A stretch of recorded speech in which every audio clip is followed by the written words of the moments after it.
Caleb Ward had half a second to choose. Let the billionaire heiress drink poison or destroy both their lives in front of 200 witnesses. He chose chaos. The kiss was brutal, desperate, champagne flooding between their mouths as Lena Fairmont's eyes went wide with shock and fury. The crystal flute shattered against marble. Then his lips started blistering. The Cartwright ballroom, glittering with old money and older secrets, went silent as Caleb's knees buckled, and Lena realized the quiet driver who just assaulted her had also saved her life. If you're watching from anywhere in the world, drop your city in the comments. I want to see how far this story travels. Now let me take you back to where it all began. The thing about working security for people who could buy small countries was that you learned to see threats in the shape of a shoulder, the angle of a tray, the half-second pause before a smile.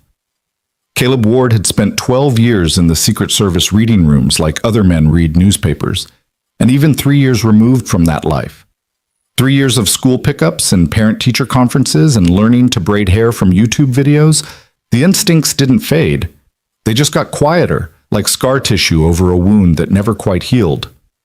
Tonight, standing in his driver's uniform against the east wall of the Cartwright Foundation's annual charity gala, those instincts were screaming. The ballroom was a cathedral of wealth. Crystal chandeliers cast prismatic light across marble floors so polished you could see your soul reflected back, assuming you still had one after enough years in rooms like this. Women in gowns that cost more than Caleb's annual salary drifted past like exotic birds, their laughter carefully calibrated to sound spontaneous. Men in tuxedos that actually fit discussed mergers and acquisitions with the casual intimacy other people reserved for talking about the weather. Caleb's jaw tightened as he scanned the crowd for the 100th time. His assignment was simple. Drive Lena Fairmont to the gala, wait, drive her home. Edmund Cartwright himself had requested Caleb specifically from the luxury car service. Someone discreet, he'd said, which in rich people speak meant someone who knew how to be invisible. Caleb had perfected invisible. He'd built a whole life out of it. "Daddy's gonna be so late picking me up," a small voice echoed in his memory. Mia, this morning, clutching her backpack with both hands. At 7 years old, she'd already learned that sometimes grown-ups made promises they couldn't keep. That lesson had cost Caleb more than he could calculate. He pushed the thought away and focused on the room. There, near the auction tables, that was Lena Fairmont. 28 years old, fresh off inheriting Fairmont Industries after her father's sudden death 6 weeks ago. The business magazines had been savage. Heiress or liability? Can a gallery curator run a billion-dollar empire? Robert Fairmont's risky final gamble. She didn't look like a gamble. She looked exhausted. Even from across the ballroom, Caleb could read the tension in her shoulders, the way she held her champagne flute like a shield instead of an accessory. Her dress was midnight blue, elegant without being flashy, and she wore her dark hair pulled back in a way that suggested she'd had help but wished she hadn't needed it. She was beautiful in that particular way wealthy people were beautiful. Good bones and good lighting and the kind of posture that came from a childhood of riding lessons and finishing schools. But her eyes were wrong. They moved too quickly, landing on faces and sliding away like she was looking for exits instead of conversation partners. Caleb recognized that look. He'd worn it himself for the better part of 3 years. That's when he saw the waiter. The man moved through the crowd with the kind of efficiency that should have been unremarkable. Black vest, white shirt, silver tray balanced perfectly on one palm. But his shoulders were wrong, too rigid. Military posture trying to pass as service industry ease, and his eyes weren't tracking the room the way real waitstaff did, always watching for empty glasses and subtle signals. He was locked onto a single target, Lena Fairmont. Caleb's pulse kicked up. He straightened from his position against the wall, his driver's cap suddenly feeling like a costume that didn't fit right anymore. The waiter was closing in, weaving through clusters of conversation with practiced precision. On his tray, a single champagne flute sat among empty spaces, a fresh pour with a slight cloudiness to the liquid that could have been condensation, but probably wasn't. "Ms. Fairmont," the waiter said, his voice carrying just far enough for Caleb to catch. "Compliments of Mr. Cartwright, his private reserve." Caleb was moving before conscious thought caught up. 20 feet. The waiter was already extending the tray. Lena was reaching for the glass, her face arranging itself into the polite smile rich people wore when accepting things they didn't particularly want. 15 feet. Her fingers touched the stem. 10 feet. The glass was rising toward her lips, and Caleb could see it now, the faint separation in the liquid, oil, and water refusing to mix properly, no matter how much you stirred. 5 feet. He didn't have time to explain, didn't have time to be subtle or professional or anything except the weapon the Secret Service had spent 12 years sharpening. Caleb grabbed Lena's wrist with his left hand and yanked her toward him. Her gasp of shock cut through the ambient noise like breaking glass. His right hand went to the back of her head, fingers threading through carefully styled hair, and then he was kissing her with enough force to tilt her head back and enough desperation that champagne sloshed over the rim of the flute still caught between them.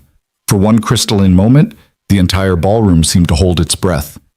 Lena Fairmont tasted like expensive lipstick in surprise. The champagne flooded between their lips, cold, bitter, and wrong. Caleb forced his mouth open wider, creating a seal, and drank. The liquid hit his tongue with a chemical burn that confirmed every instinct screaming in his head. He swallowed hard, taking as much as he could before Lena's free hand came up and slapped him across the face with enough force to make his ears ring. The champagne flute fell. Crystal shattered against marble with a sound like wind chimes in a hurricane.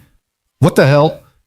Lena's voice was pure fury, but Caleb was already staggering backward, his hand going to his throat as the first wave of heat radiated from his stomach.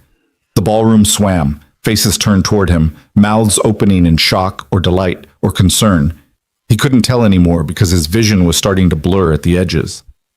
"Security!" someone shouted. Caleb tried to speak, tried to warn her, but his lips were on fire. Actual fire. He touched them with shaking fingers and felt the skin already blistering, tissue damage spreading faster than should have been possible. His tongue felt swollen, his throat tightening with each breath. "Oh my God!" a woman gasped. "His face!"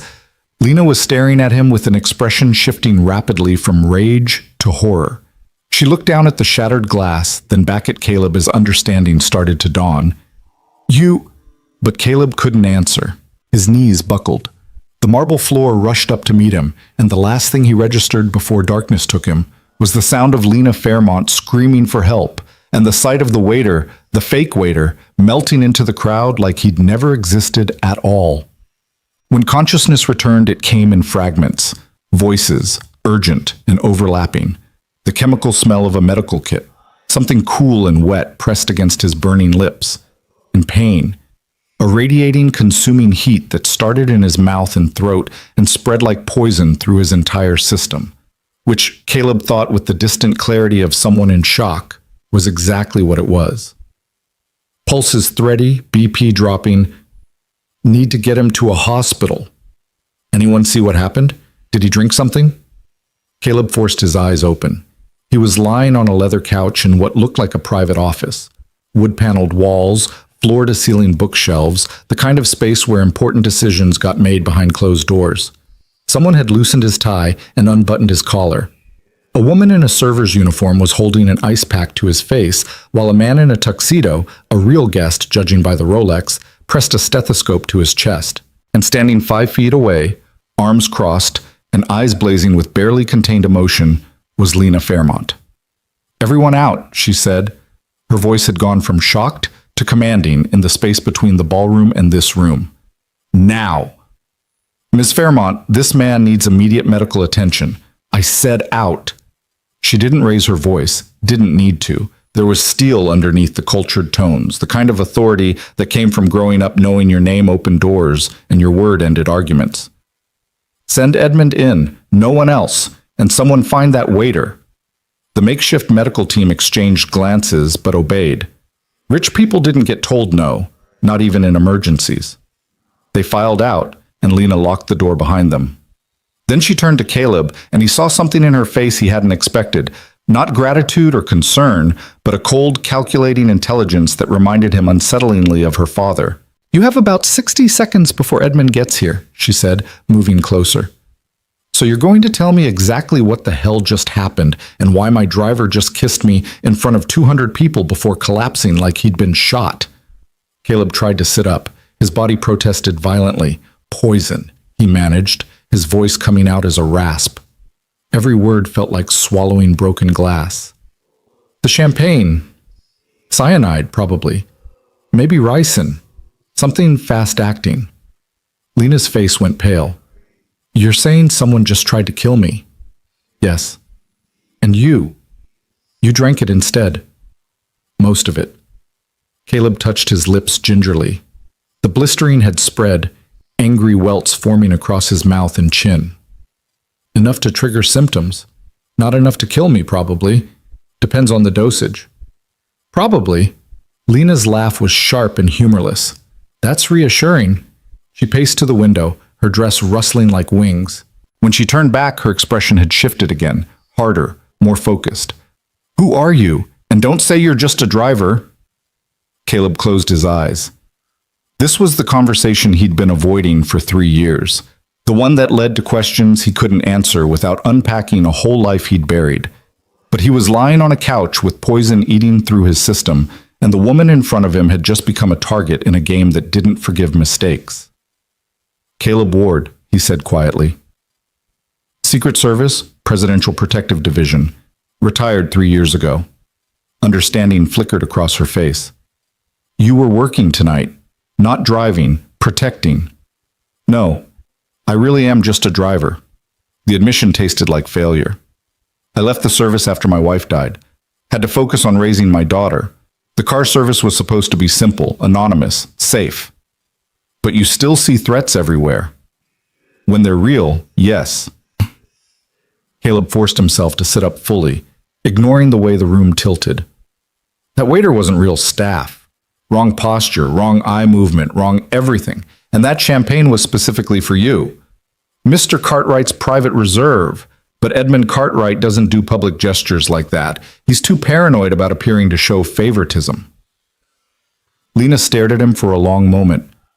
Then she walked to a sideboard and poured 2 fingers of whiskey into a crystal tumbler.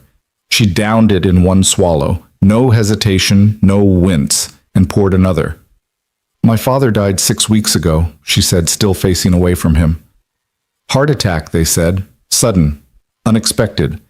He was 59 years old and ran marathons.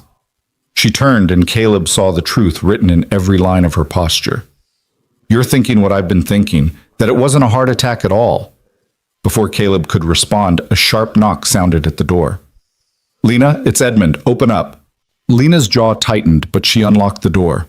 Edmund Cartwright swept in like he owned the room, which, technically, he probably did. 70 years old, with the vigor of a man 20 years younger, he'd built his fortune in real estate and his reputation on being ruthlessly fair. He took one look at Caleb and went still. Jesus Christ, is that? Poison, Lena said flatly. Someone tried to kill me tonight, Edmund, in your ballroom, at your gala. Edmund's face hardened. Security is reviewing the footage now, but Lena, are you certain this could have been what? A prank? Her voice rose. Look at his face, Edmund. Look at what that champagne did to him in seconds.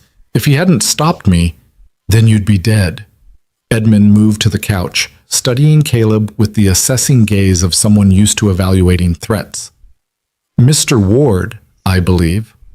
I remember requesting you specifically. Clean record, discreet, former government service.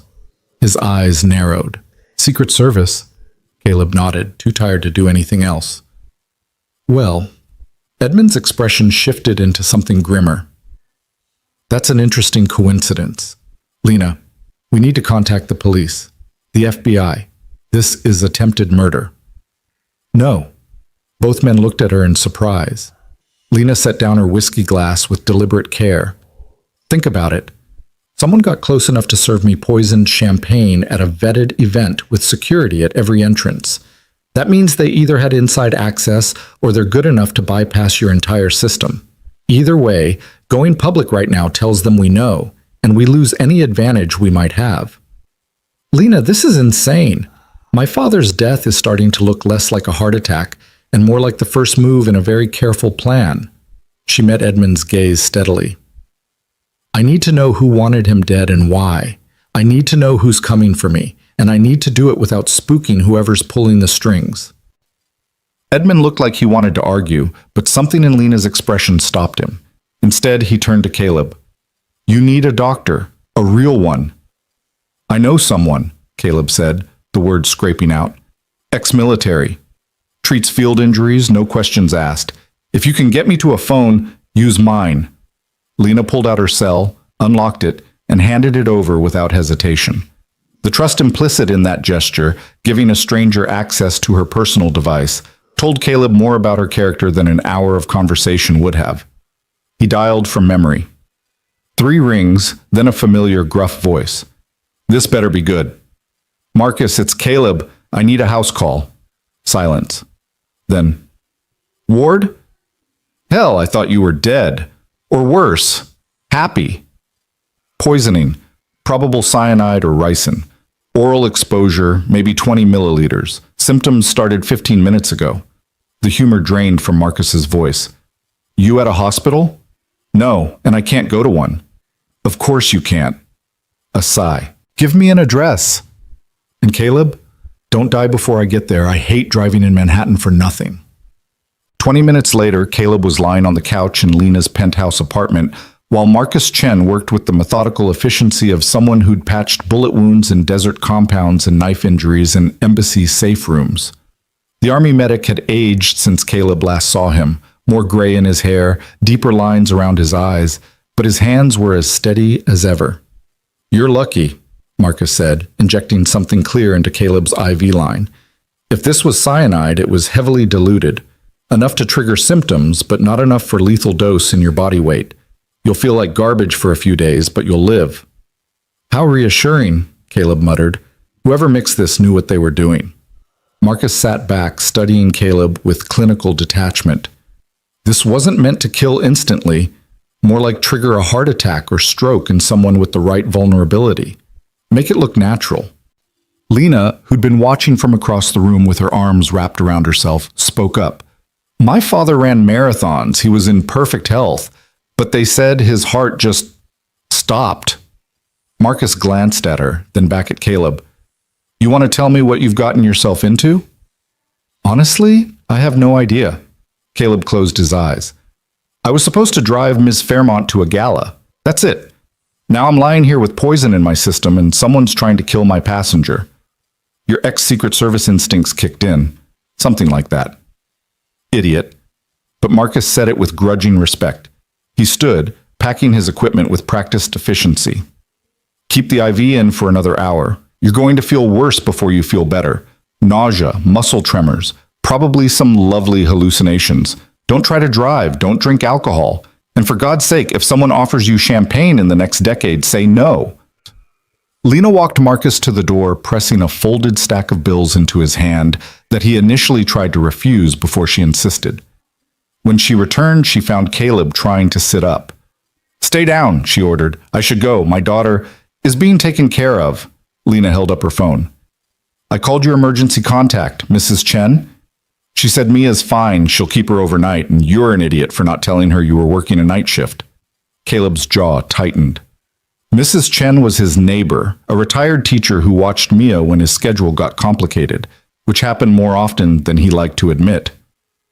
I didn't know it was going to turn into this, he said quietly. No one ever does. Lena sank into an armchair across from him, suddenly looking as exhausted as Caleb felt. In the softer lighting of her apartment, away from the performance of the gala, she looked younger, more vulnerable. I need to ask you something, and I need you to be honest. Okay. Do you think my father was murdered? Caleb studied her carefully. The question wasn't academic, she'd already made up her mind. She was asking him to confirm what she already knew, so she wouldn't feel crazy for believing it. Yes, he said simply. The timing is too convenient. You inherit, someone immediately tries to kill you. That's not random. That's a plan. Lena's hands clenched in her lap. They said he died in his office, late night, working alone. The security guard found him at his desk, slumped over like he'd fallen asleep. By the time the paramedics arrived, she swallowed hard. They said it was quick, painless. A mercy, really, considering. But you don't believe that. My father was obsessed with his health after my mother died of cancer 10 years ago. He had checkups every 3 months. His last one was 2 weeks before he died. Perfect blood pressure, perfect cholesterol, perfect everything. And then his heart just stops? She shook her head. The company wanted to move past it quickly. Bad for stock prices, they said. Bad for investor confidence. So they cremated him and held a private memorial, and everyone moved on. Except you. Except me. Lena met his gaze. I never wanted this. The company, the responsibility, any of it. I was happy running my gallery, curating exhibits, living my own life. But he left everything to me, controlling interest, board seat, the whole empire. And now someone wants me dead before I can figure out why. Caleb's phone buzzed. He checked it, then frowned. It's Edmund. He wants to meet tomorrow. Says security footage caught something. What time? 9 a.m., his office. Caleb looked up. You don't have to come. This isn't your... Someone tried to poison me tonight, Mr. Ward. Lena's voice was pure steel. That makes it absolutely my problem. Besides... She stood, smoothing her dress. You saved my life. The least I can do is help you figure out who's trying to end it. Caleb woke at 6 the next morning to sunlight streaming through unfamiliar windows and the smell of expensive coffee. His mouth felt like he'd gargled sandpaper and his body ached in places he'd forgotten existed. But he was alive. That counted for something. He found Lena in the kitchen, already dressed in tailored slacks and a silk blouse, looking every inch the billionaire heiress the magazines wrote about. She poured coffee into a mug and handed it to him without a word. There's ibuprofen on the counter, she said. And Marcus left instructions. You're supposed to eat something bland. Caleb downed 4 pills and sipped the coffee carefully. It was exactly as good as he'd expected from someone who could afford to pay what Lena probably paid for beans. Thank you. For last night. For letting me stay. You drank poison meant for me. It seemed like the least I could do. She leaned against the counter, studying him with that same assessing intelligence. I've been thinking about what you said. About my father. And? I want to hire you. Caleb nearly choked on his coffee. What? Not as a driver. As... She gestured vaguely. Protection. Investigation. Whatever you call what you used to do. Someone tried to kill me. Someone probably killed my father. And you're the first person in 6 weeks who's actually told me the truth, instead of trying to manage me or placate me or position themselves for advantage. Ms. Fairmont, Lena. I'm not that person anymore. I left the service for a reason. I have a daughter who's already lost her mother. I'll pay you $5,000 a day plus expenses, and when this is over, I'll set up a trust fund for your daughter's education. Full ride to any university she wants. Caleb stared at her. You can't just throw money at this. Watch me. Lena's expression was fierce. I have resources. You have skills. Someone out there thinks I'm an easy target because I'm young and female, and I spent the last 6 years looking at paintings instead of learning how to run a corporation. I need someone who sees threats the way you do, someone who doesn't have a stake in Fairmont Industries or a history with my father's associates, someone I can actually trust. You don't know me. You're right. I don't. She moved closer, and Caleb saw something raw in her eyes. Fear and determination mixed in equal measure. But you put yourself between me and a killer without hesitation. You drank poison to save my life. Either you're the most dedicated driver in Manhattan, or you're someone who still believes in protecting people even after the world has given you every reason not to. Caleb thought about Mia, about the modest apartment in Queens that was all he could afford on a driver's salary, about the college fund he tried to contribute to every month and the private school he couldn't quite justify, about the nightmares he still had about his wife's car wrapped around a telephone pole and the accident report that had never quite added up. 1 week, he heard himself say. I'll give you 1 week. We figure out who's behind this, we go to the authorities with evidence, and then I walk away. Lena's smile was slight but genuine. 1 week, starting now. Though Edmund Cartwright's office was everything Caleb expected. Top floor, corner suite, walls of windows offering a view of Manhattan that probably cost more per square foot than most people's homes. The man himself sat behind a desk that looked like it had been carved from a single piece of mahogany, his expression grave as he gestured them to seats. I've reviewed the security footage personally, Edmund said without preamble. The waiter who served you doesn't exist. Lena leaned forward. What do you mean? I mean, he's not on any staff list. Not mine, not the caterers, not the venues. He appears on camera at 9:47 p.m. entering through the service entrance with a group of legitimate servers. At 10:03 he approaches you with the champagne. At 10:04 Mr. Ward intervenes. And at 10:05, Edmund turned his monitor to face them. He walks out the front door like he's going for a smoke break. Never comes back. The footage showed a man of average height and build, dark hair, forgettable features. He moved with confidence, born of knowing exactly where the cameras were and how to avoid giving them a clear angle. Professional, Caleb murmured. Military or intelligence background. Knows how to blend. I've sent the footage to some contacts, Edmund said. Quietly. If he's in any database, we'll find him. And if he's not, Lena asked, then we're dealing with someone very good or very well connected. Edmund's expression darkened. Lena, I knew your father for 30 years. He was one of the most careful men I've ever met. Paranoid, even. If someone got to him, then they're good enough to get to anyone. Lena's voice was steady, but Caleb saw her hands clench in her lap. I need to see his office. At Fairmont Industries, whatever he was working on before he died. The company sealed it after the funeral, out of respect. Then unseal it. I'm the majority shareholder. I have the right. Edmund studied her for a long moment. Then he nodded. I'll make the call. But Lena, be careful. Your father built an empire, but empires make enemies, and someone out there is playing a very dangerous game. As they left, Caleb caught Lena's arm gently.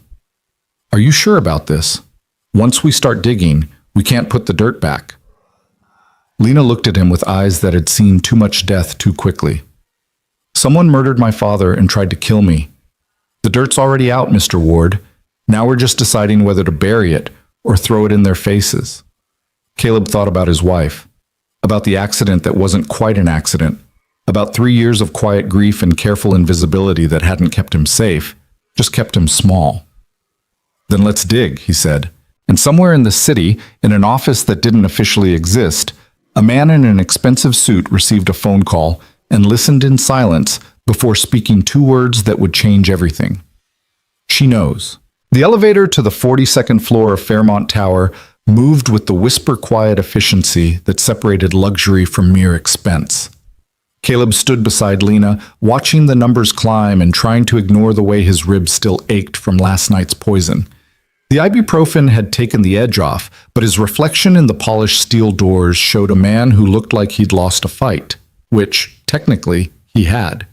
Lena had been silent since they left Edmund's office, her jaw set in a way that reminded Caleb of soldiers he'd known who were walking into combat zones. She'd changed into a charcoal suit that probably cost more than his car, her hair pulled back severe enough to hurt, and she wore her father's watch on her left wrist, too large sliding down toward her hand with every movement, a talisman or a weapon, Caleb couldn't tell which. You don't have to do this today, he said quietly. We can wait. For what? For whoever tried to kill me to try again? She didn't look at him. My father spent 40 years building this company. Someone murdered him for it. I'm not waiting. The elevator chimed. The doors opened onto a reception area decorated in the aggressive minimalism that wealthy people called taste, glass and steel and uncomfortable-looking furniture that cost a fortune to look that hostile. A woman in her 50s sat behind a desk that could have doubled as a landing strip, her expression shifting from professional courtesy to genuine surprise when she saw Lena. Ms. Fairmont, we weren't expecting you. I know, Patricia. Lena's voice had gone corporate smooth, every syllable calculated. I need access to my father's office.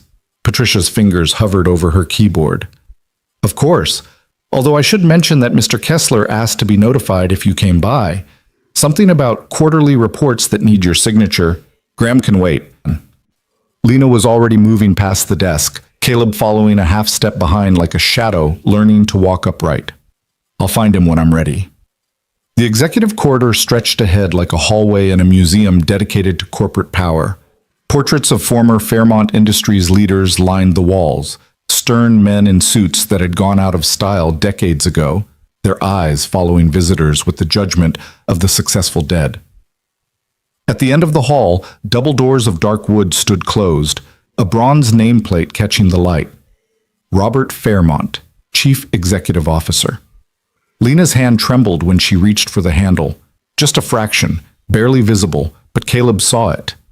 Saw the way she had to force herself to turn the knob and push the door open into the space where her father had died. The office was exactly what Caleb expected, and somehow worse for it. Massive desk, floor-to-ceiling windows offering a view of the city her father had helped build, walls lined with awards and photographs documenting a life of achievement. But there was a stillness to the room that had nothing to do with emptiness and everything to do with absence. The air itself felt wrong, like the space was holding its breath. Lena stood in the doorway, and Caleb watched her face transform as memory collided with present tense. "He used to let me sit in his chair when I was little," she said, her voice gone small. "Pretend I was running meetings with my stuffed animals. He'd play along, ask Mr. Bear about quarterly projections." A sharp exhale that might have been a laugh, or might have been something breaking. "God, I haven't thought about that in years." Caleb gave her space, moving to the windows while she collected herself. From this height, Manhattan looked like a circuit board, all precise angles and carefully planned chaos. He could see the Cartwright Foundation building from here, the rooftop garden where last night's gala had spilled out during cocktail hour. 24 hours ago, he'd been a driver. Now he was standing in a dead man's office, helping his daughter hunt for proof of murder. "Tell me what we're looking for," he said. Lena crossed to the desk, her heels silent on carpet thick enough to muffle secrets. "I don't know. Something that explains why he had to die. Something that scared someone enough to kill him." She started opening drawers, her movements growing more frustrated with each empty space. They cleared everything out. All his files, his personal effects. It's like they erased him. Who's they? The board? The transition team? Graham Kessler, probably. He's been CFO for 15 years, my father's right hand. Bitterness crept into her tone. He kept telling me to focus on the memorial, let the company handle business as usual. Said my father would have wanted continuity. Caleb filed that name away. Kessler have access to this office? Everyone did. My father was... She paused, choosing words carefully. Particular about privacy in life. But in death, the company decided transparency was more important. They let the board go through everything, inventory it all for the transition. Which means if there was evidence, it's gone. Maybe. Lena ran her hand along the desk's edge, and something shifted. A panel Caleb had taken for decorative trim popped free with a soft click. Behind it, a fingerprint scanner glowed pale blue. They both stared at it. "I didn't know that was there," Lena whispered. Caleb moved closer. The scanner was high-end, the kind of biometric security that cost serious money and suggested serious paranoia. "Try it." "It won't work. It's keyed to his fingerprint." "Your father left you everything else. Try it." Lena pressed her thumb to the scanner. For 3 seconds, nothing happened. Then the blue light shifted to green, and a section of the wall behind the desk swung inward with the pneumatic hiss of a hermetic seal breaking. "Jesus," Caleb breathed. The hidden compartment was small, barely larger than a safe deposit box, but what it contained made Lena's breath catch.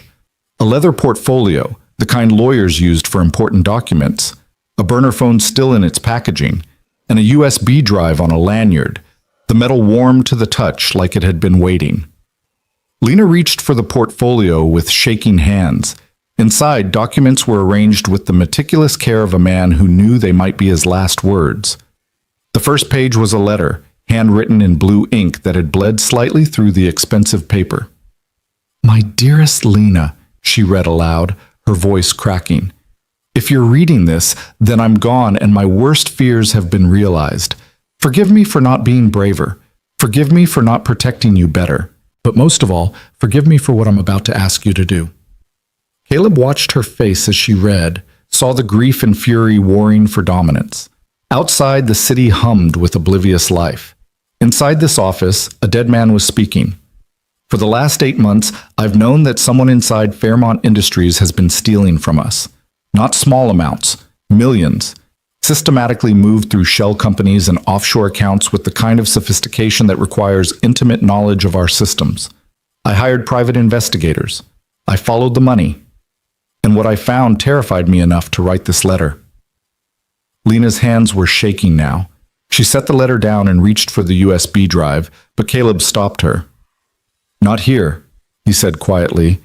"If your father was paranoid enough to hide this, he had reason. We need somewhere secure." "My apartment is the first place they'd look." Caleb thought fast. "Do you have somewhere else? Somewhere connected to you, but not obvious?" Lena's eyes went distant. "My gallery. The office in the back. My father bought the building years ago, but it's not in the Fairmont Industries portfolio. Personal investment." "Then that's where we go." A knock on the office door made them both freeze. Caleb's hand went instinctively to his hip, where his service weapon used to be before he'd traded protection for peace. Lena's eyes met his, and he saw the calculation happening. Answer or hide? "Lena, it's Graham. Patricia said you were here." Lena's jaw tightened. She gathered the documents quickly, shoving them back into the portfolio while Caleb closed the hidden compartment. The wall panel clicked into place just as she called out, "Come in." Graham Kessler entered like a man who owned the space, which, in every way that didn't involve paperwork, he probably did.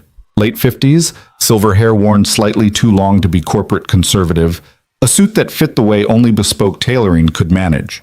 His smile was warm and concerned and didn't quite reach his eyes. "There you are. I've been trying to reach you since last night." His gaze flicked to Caleb, dismissed him as unimportant, returned to Lena. "I heard about the incident at the gala. Are you all right?" "I'm fine, Graham." "Patricia mentioned some kind of altercation with staff?" His tone suggested he already knew more than he was saying. Security's been very tight-lipped about it. "Just a misunderstanding, nothing to worry about." Still, Graham moved into the office with the ease of long familiarity, his hand trailing along the desk's edge in a gesture that felt territorial.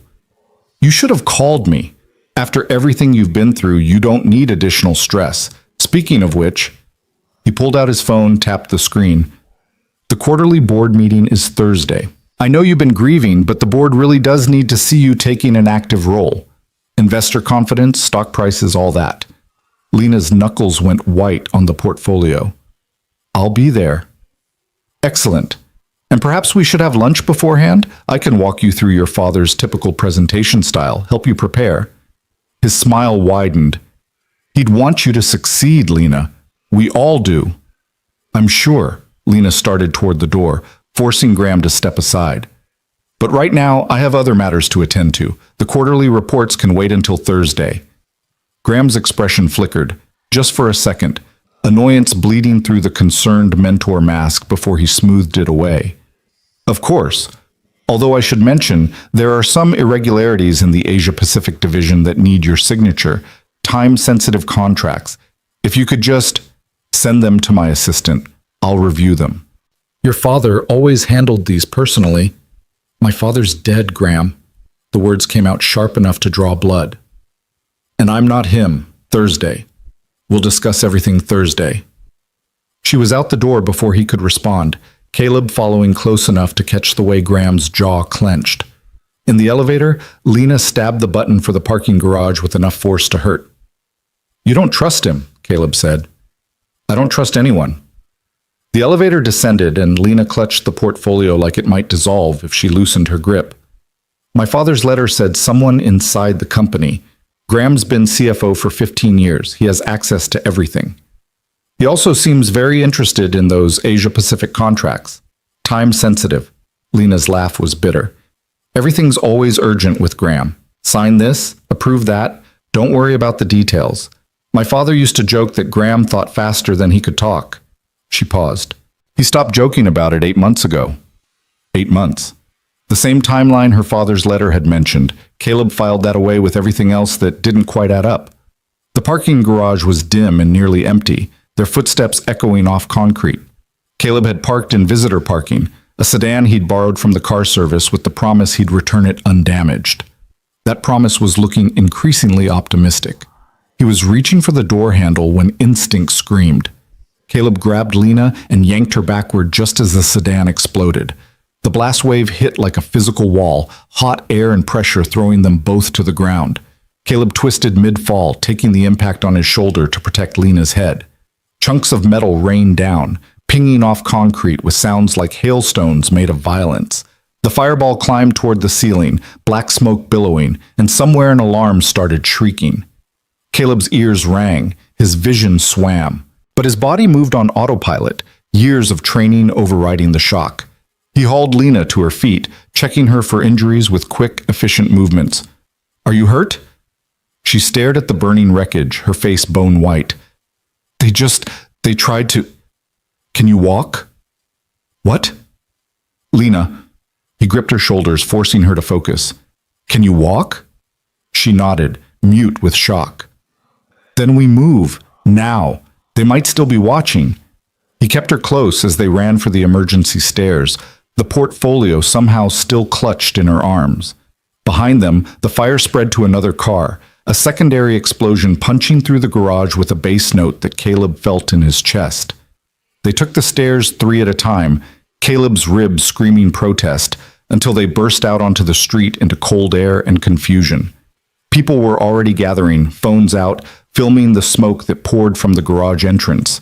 Sirens wailed in the distance, getting closer. Caleb pulled Lena into the crowd, just 2 more shocked bystanders, and kept moving until they were 2 blocks away. Only then did he let himself stop, chest heaving, and check her again.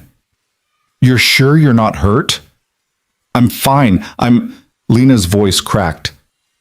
"They blew up your car, Caleb. If we'd been 5 seconds slower..." But we weren't. He scanned the street, looking for threats, finding only ordinary Manhattan chaos. "Do you have your phone?" She nodded, pulling it from her jacket pocket with trembling hands. "Call Edmund. Tell him what happened. Tell him to pull security footage from the garage." Caleb's mind raced through possibilities, discarding and reassessing. A car bomb means sophistication, resources. This isn't some amateur trying to get lucky. This is someone who wants me dead no matter what it costs. Lena's shock was crystallizing into something harder. Someone who knew we'd be there, who knew what car you were driving. The implications of that settled over them like ash. Someone inside Fairmont Tower, someone who'd watched them go into her father's office and made a call, someone who'd had a bomb ready and waiting. Caleb thought about Graham Kessler's too convenient arrival, about his interest in time-sensitive contracts, about the way he'd touched her father's desk like it already belonged to him. "Your gallery," he said. "We need to see what's on that USB drive, now." They caught a cab, Caleb paying cash and giving an address 3 blocks from their actual destination. In the back seat, Lena made her call to Edmund, her voice steady even as her hands shook. She was good at this, Caleb realized, compartmentalizing fear, functioning through crisis. It was a skill you didn't learn in gallery curation classes. The Fairmont Gallery occupied a converted brownstone in Chelsea, all exposed brick and soaring ceilings, and the kind of carefully curated emptiness that made art look important. A woman in her 30s looked up from the front desk, her professional smile morphing into concern when she saw Lena's face.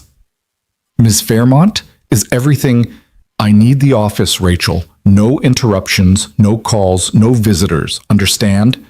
Rachel's eyes widened, but she nodded. "Of course. Should I—" "Just make sure we're not disturbed." The office in the back was small but comfortable, more Lena's style than the corporate ice palace at Fairmont Tower. Books on art history, photographs of exhibits, a desk that looked actually used instead of decorative. Lena locked the door, pulled the blinds, and booted up her laptop with movements that had gone mechanical. Caleb watched her insert the USB drive, saw her hand still shaking, and made a decision. "Stop." She looked up. "What?" "Just stop. For 1 second." He moved closer, gentling his voice the way he did with Mia after nightmares. "You almost died. Twice. In 24 hours. It's okay to not be okay." "I don't have time to not be okay." But her voice cracked on the last word. and suddenly she was crying, harsh, angry tears that she tried to wipe away with shaking hands.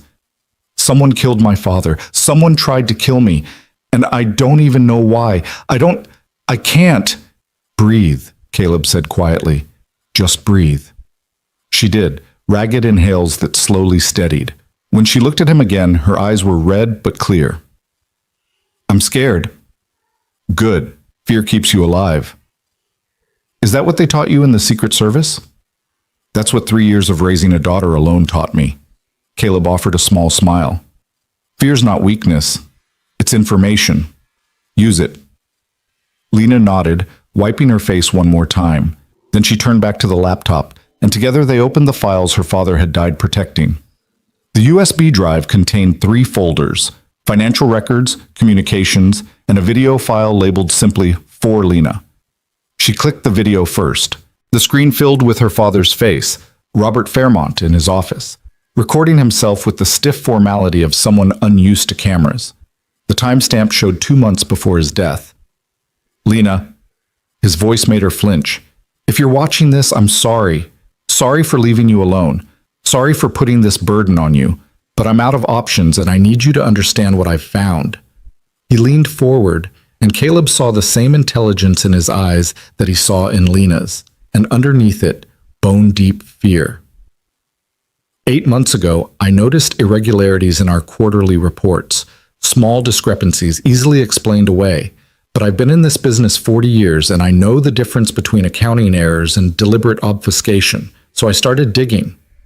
Robert pulled up documents on screen, spreadsheets that meant nothing to Caleb but made Lena's breath catch. Someone has been systematically embezzling from Fairmont Industries for at least 3 years, possibly longer.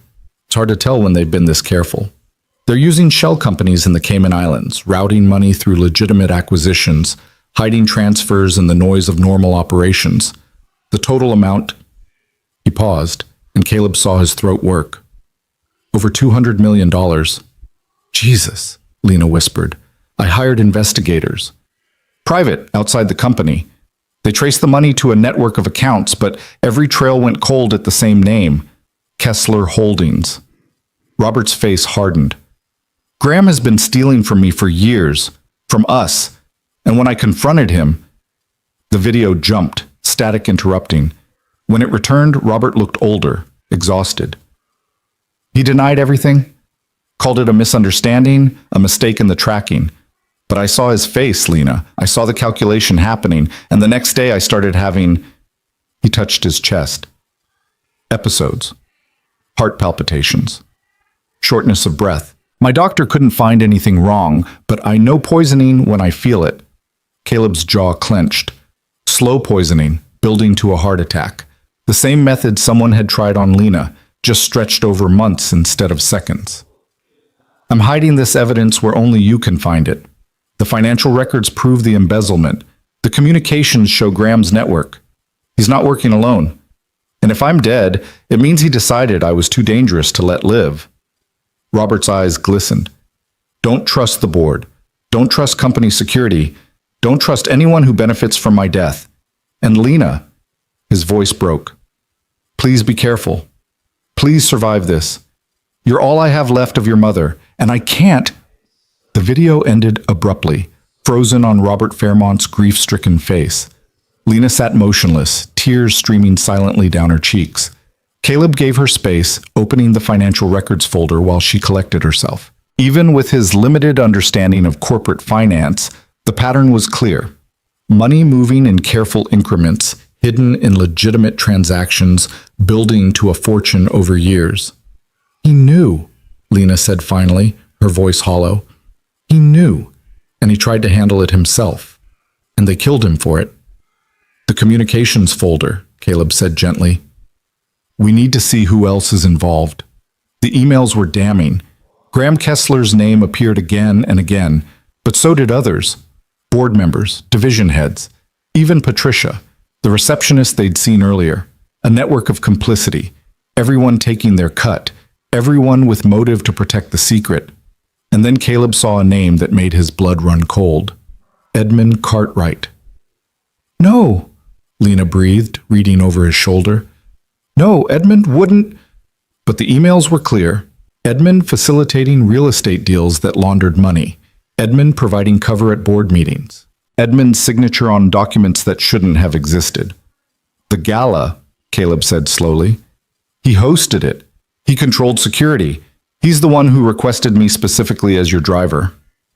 Because you're former Secret Service. Because if something happened to me, you'd be the obvious suspect. Lena's face had gone pale. He set you up, set us both up. Caleb's phone buzzed. A text from Edmund. Saw the news about the car bomb. Thank God you're both safe. Where are you? I need to debrief you about what security found. Don't answer, Lena said. I'm not. Caleb turned off his phone, pulled the battery. We need to assume they're tracking you. Phone, credit cards, anything electronic. Then how do we... She stopped, understanding dawning. We can't go to the police. If Edmund's involved, he has connections. They'll bury this. Or bury us. Caleb thought fast. We need leverage. Something we can use to force them into the open. Lena looked at the laptop screen, at the evidence that had cost her father his life. The board meeting, Thursday. Graham said it was crucial that I attend, because they want you where they can control you, where they can watch you, or where they can finish what they started. Her expression shifted, hardening into something fierce and reckless. What if I gave them what they wanted? Lena, listen. They think I'm just a naive heiress playing at business. They think I don't know anything, so I show up Thursday, act normal, let them believe they've gotten away with it. That's insane. They've tried to kill you twice, and failed both times because you were there. She met his eyes. I need bait. They need a trap. We have 3 days to build one that actually works. Caleb wanted to argue, wanted to tell her this was suicide, that they should run, disappear, let someone else handle it. But he looked at her face and saw the same determination he'd seen in soldiers who'd lost too much to ever back down. Saw the ghost of her father in the set of her jaw. We'll need help, he said finally, the kind that doesn't ask questions. You have someone? Maybe. Caleb thought about Marcus, about other contacts from his old life, people who owed him favors or who'd understand that sometimes the law wasn't enough. But Lena, if we do this, if we walk into that boardroom, there's no guarantee we walk back out. My father didn't walk out of his office. Her voice was steel wrapped in silk. But he left me the truth.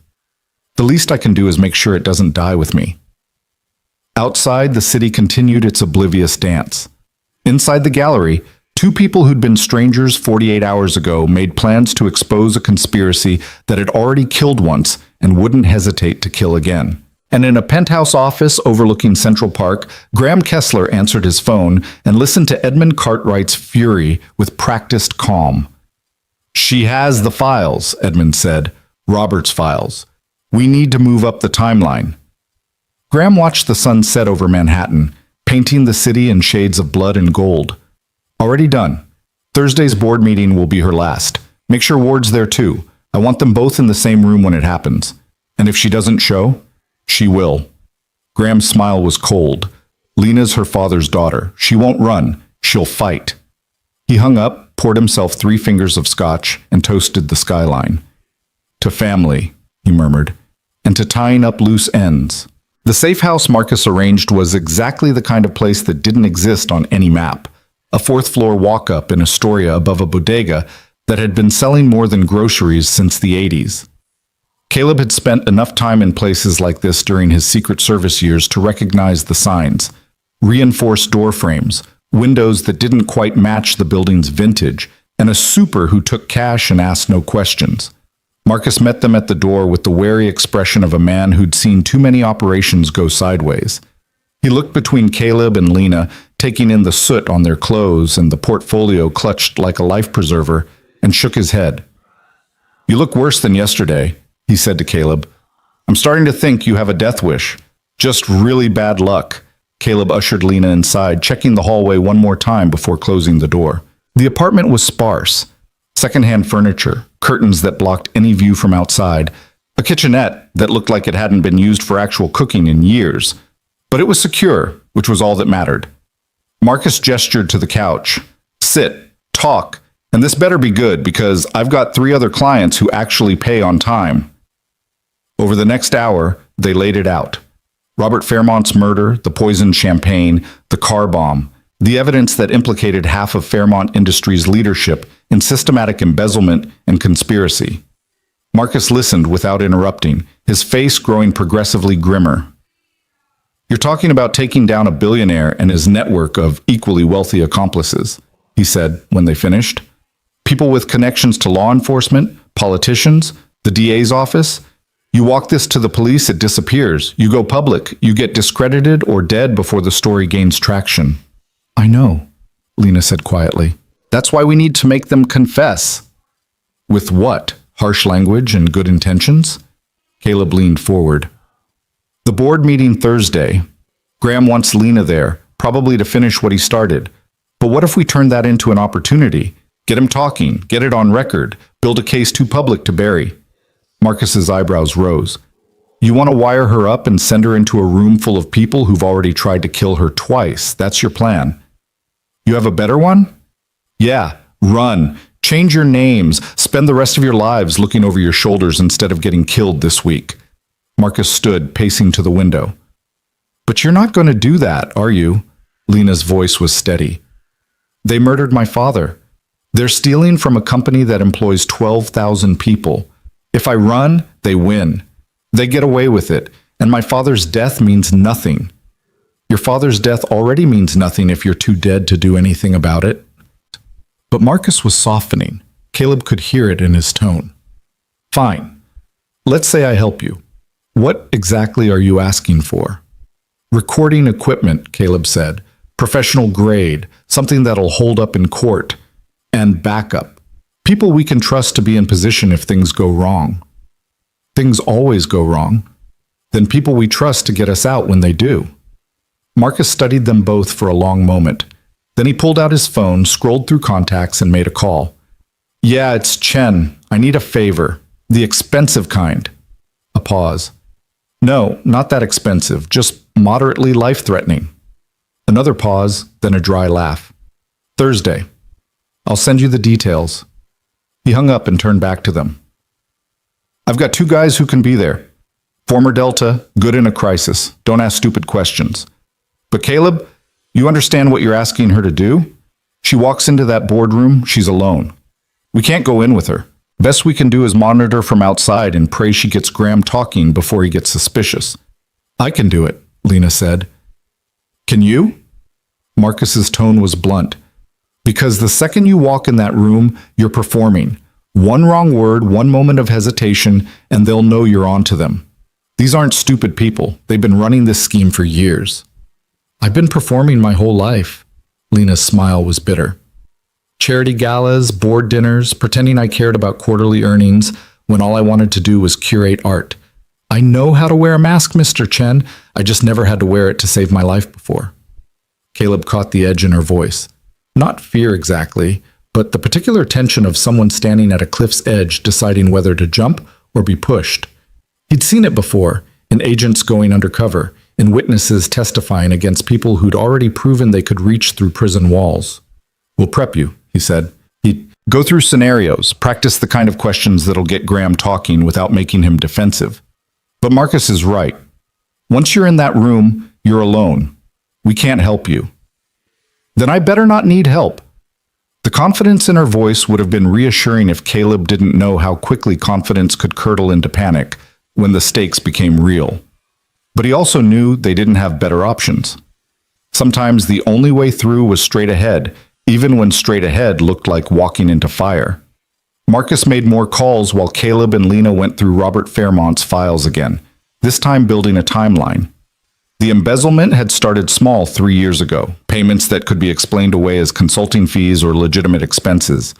But it had grown bolder over time, tens of millions moving through increasingly complex webs of shell companies. Graham's signature appeared on most of the authorization documents, but Edmund's name surfaced often enough to confirm his complicity.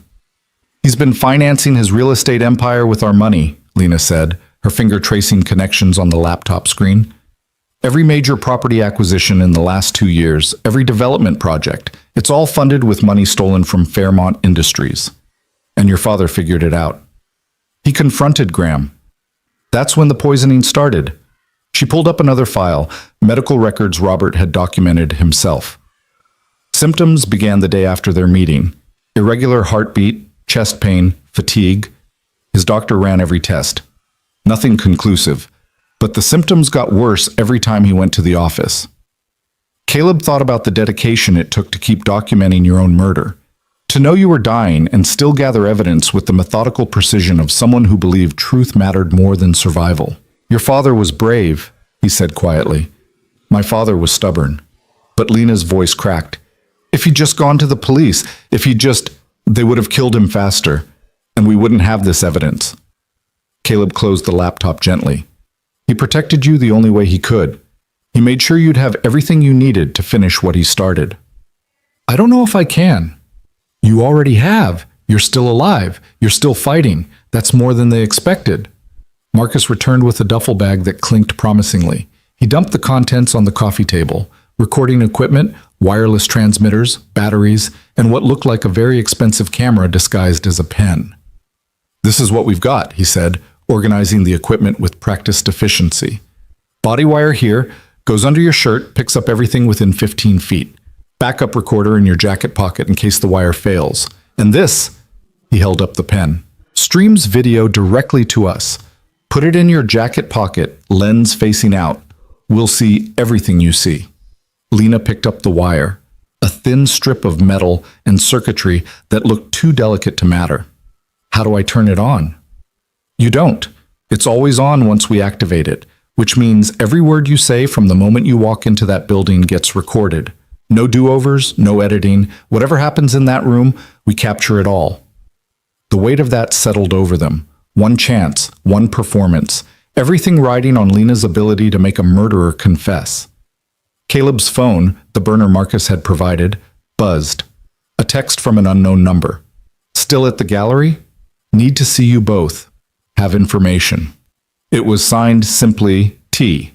Who's T? Marcus asked. No idea.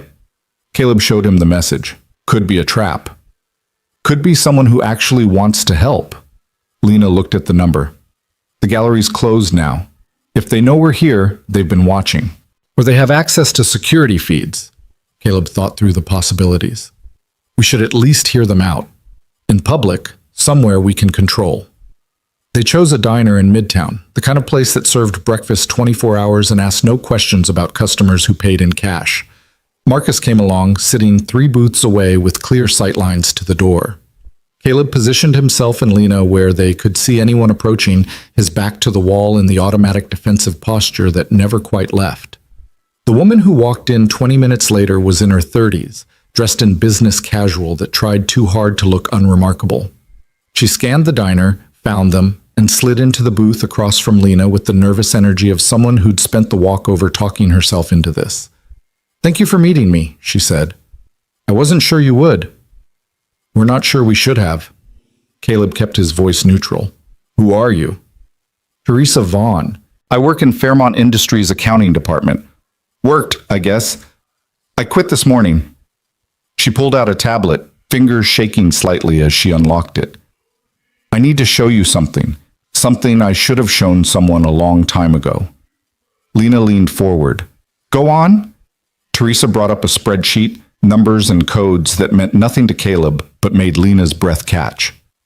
These are internal audit reports from the last 3 years, the ones we give the board every quarter. And these, she swiped to another document. These are the real numbers, the ones we actually generate before they get revised. Someone's cooking the books, Caleb said. Graham Kessler personally oversees the revisions. He calls it accounting optimization, making sure the numbers tell the right story to investors. But what he's actually doing is hiding theft. Massive, systematic theft. Teresa's voice dropped. Your father figured it out, Ms. Fairmont. He came to our department 6 months ago, started asking questions. We were told not to cooperate with him, told it was a management issue above our pay grade. Lena's hands clenched. Who told you that? Patricia. She's not just a receptionist, she's Graham's eyes and ears. Anyone who talks to the wrong people, anyone who asks too many questions, she reports them. 3 people in our department were fired in the last year for supposed performance issues, but the real reason was they were getting too close to the truth. And you? Caleb asked. Why are you coming forward now? Teresa met his gaze. Because I saw the news about the car bomb. Because I know what they did to Mr. Fairmont. And because I have a daughter too. And I want to be able to look her in the eye and tell her I did the right thing, even when it was dangerous. The sincerity in her voice was hard to fake. Caleb glanced at Marcus, who gave a subtle nod. His read was the same. Teresa was terrified but genuine. Oh, cheers. Can you testify to this? Lena asked. In court? Under oath? If you can protect me, yes. If you can guarantee they won't come after my family. Teresa's voice broke. I'm a single mother, Miss Fairmont. My daughter's 8. If something happens to me, nothing's going to happen. Lena's voice had gone fierce. I promise you, we're going to end this. And when we do, you'll have a job waiting. A real one, with a company that doesn't ask you to lie. Teresa's eyes glistened. Your father was a good man. Everyone in accounting knew it. He actually cared about the people who worked for him, not just the stock price. When he died, she wiped her eyes roughly. We knew it wasn't a heart attack, but no one wanted to say it out loud because saying it meant admitting we were all complicit. She pushed the tablet across the table. This is everything I could pull without triggering alerts. Transaction records, revised audits, internal memos. It's not complete, but it should be enough to show a pattern. Caleb took the tablet carefully, like it might explode. Which, in a sense, it could. This was the kind of evidence that started criminal investigations and ended careers. Combined with Robert's files, they now had documentation from both inside and outside the conspiracy. Thursday's board meeting, Teresa said. They're planning something. Graham's been in closed-door meetings all week with Edmund Cartwright and 3 other board members. Whatever they're discussing, it's making people nervous. The legal department's been preparing documents, NDAs, settlement offers. Settlement offers. Lena's voice sharpened. For what? I don't know exactly. But the rumor is they're planning to force you out, declare you incompetent to run the company, buy out your shares at a reduced price, put Graham in charge permanently. Teresa's expression was grim. If you show up Thursday, you're walking into an ambush. They're going to have lawyers, board members, maybe even reporters. Make it a public spectacle so you can't fight back without looking unstable. Caleb saw the trap clearly now. Get Lena in that boardroom, surround her with hostile witnesses, paint her as an emotional wreck who couldn't handle the pressure. And if she resisted, if she accused them of murder and theft, she'd look paranoid, delusional, easy to dismiss, unless she had proof, unless she got them to confess on record. Thank you, Lena said quietly, for this, for taking the risk. Teresa stood, gathering her things with the jerky movements of someone running on adrenaline and fear. Your father used to say that a company was only as good as its word, that integrity mattered more than profit. She met Lena's eyes. Make him right, Ms. Fairmont. Make it all mean something. She left quickly, disappearing into the Manhattan night. Caleb watched through the window until she was out of sight, then turned to Marcus. We need to get her somewhere safe. If they figure out she talked, already on it. Marcus was texting on his phone. I've got a place she can stay. Off the grid secure, she'll be fine. But Caleb heard the unspoken caveat. She'd be fine if they succeeded. If they failed, nowhere would be safe enough. They returned to the safe house as midnight crept toward morning. Lena sat at the kitchen table, going through Teresa's files while Caleb made coffee that tasted like battery acid and regret. Marcus had gone to coordinate with his contacts, leaving them alone with evidence that was either their salvation or their death warrant. They're going to use my grief against me, Lena said, not looking up from the tablet. Paint me as unstable. A daughter who can't let go, who's making wild accusations because she can't accept her father's death. Then don't give them ammunition, Caleb set a mug in front of her. You walk in there cold, professional. Every emotion locked down. Make them the ones who lose control. And if they don't? If Graham's too smart to confess? Then we use what we have and hope it's enough. He sat across from her, the table between them suddenly feeling like the only solid thing in a dissolving world. But I think he'll talk. Men like Graham, they can't help themselves. They need to win, need to prove they're smarter. Give him an opening, let him think you're beaten, and he'll tell you exactly how he did it. Lena finally looked up, and Caleb saw the exhaustion written in every line of her face. How do you do this? Stay calm when everything's falling apart? Practice. And a 7-year-old who needs me to hold it together. He thought about Mia, wondered if she was asleep or if she'd sensed something wrong the way children always did. After my wife died, I had a choice. Fall apart or keep moving. I chose moving because stopping meant Mia lost both parents. What happened to her? Your wife. Caleb hadn't talked about Sarah in 3 years, hadn't let himself examine the wound that never quite healed, but something about sitting in a safe house at 3 a.m, planning to confront murderers, loosened the words. Car accident. She was driving home from visiting her sister upstate. The police said she lost control on a curve, went through a guardrail, hit a tree at 60 miles an hour, dead instantly. He traced the rim of his coffee mug. The accident report was clean, too clean. No skid marks, no sign she tried to brake. The investigating officer wrote it off as distracted driving. Maybe she was on her phone, case closed. But you didn't believe it. Sarah was the most careful driver I knew.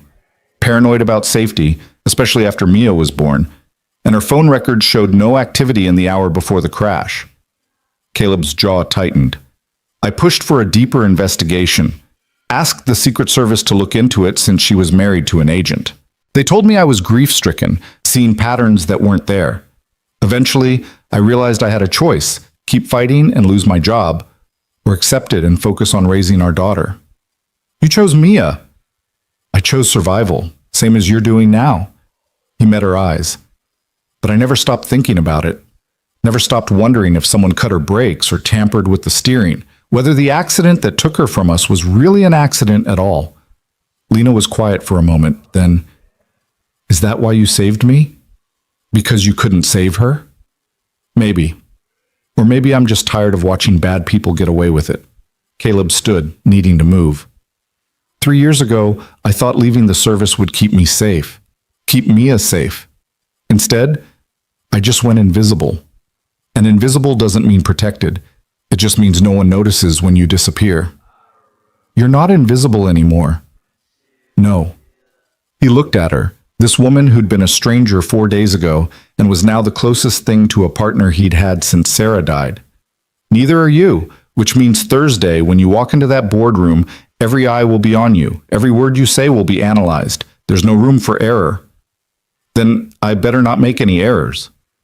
Her confidence would have been reassuring if Caleb didn't know how fast confidence could shatter under pressure. But he also knew they were past the point of backing down. The conspiracy knew they had Robert's evidence, knew they were a threat. Running would just mean dying tired instead of dying fighting.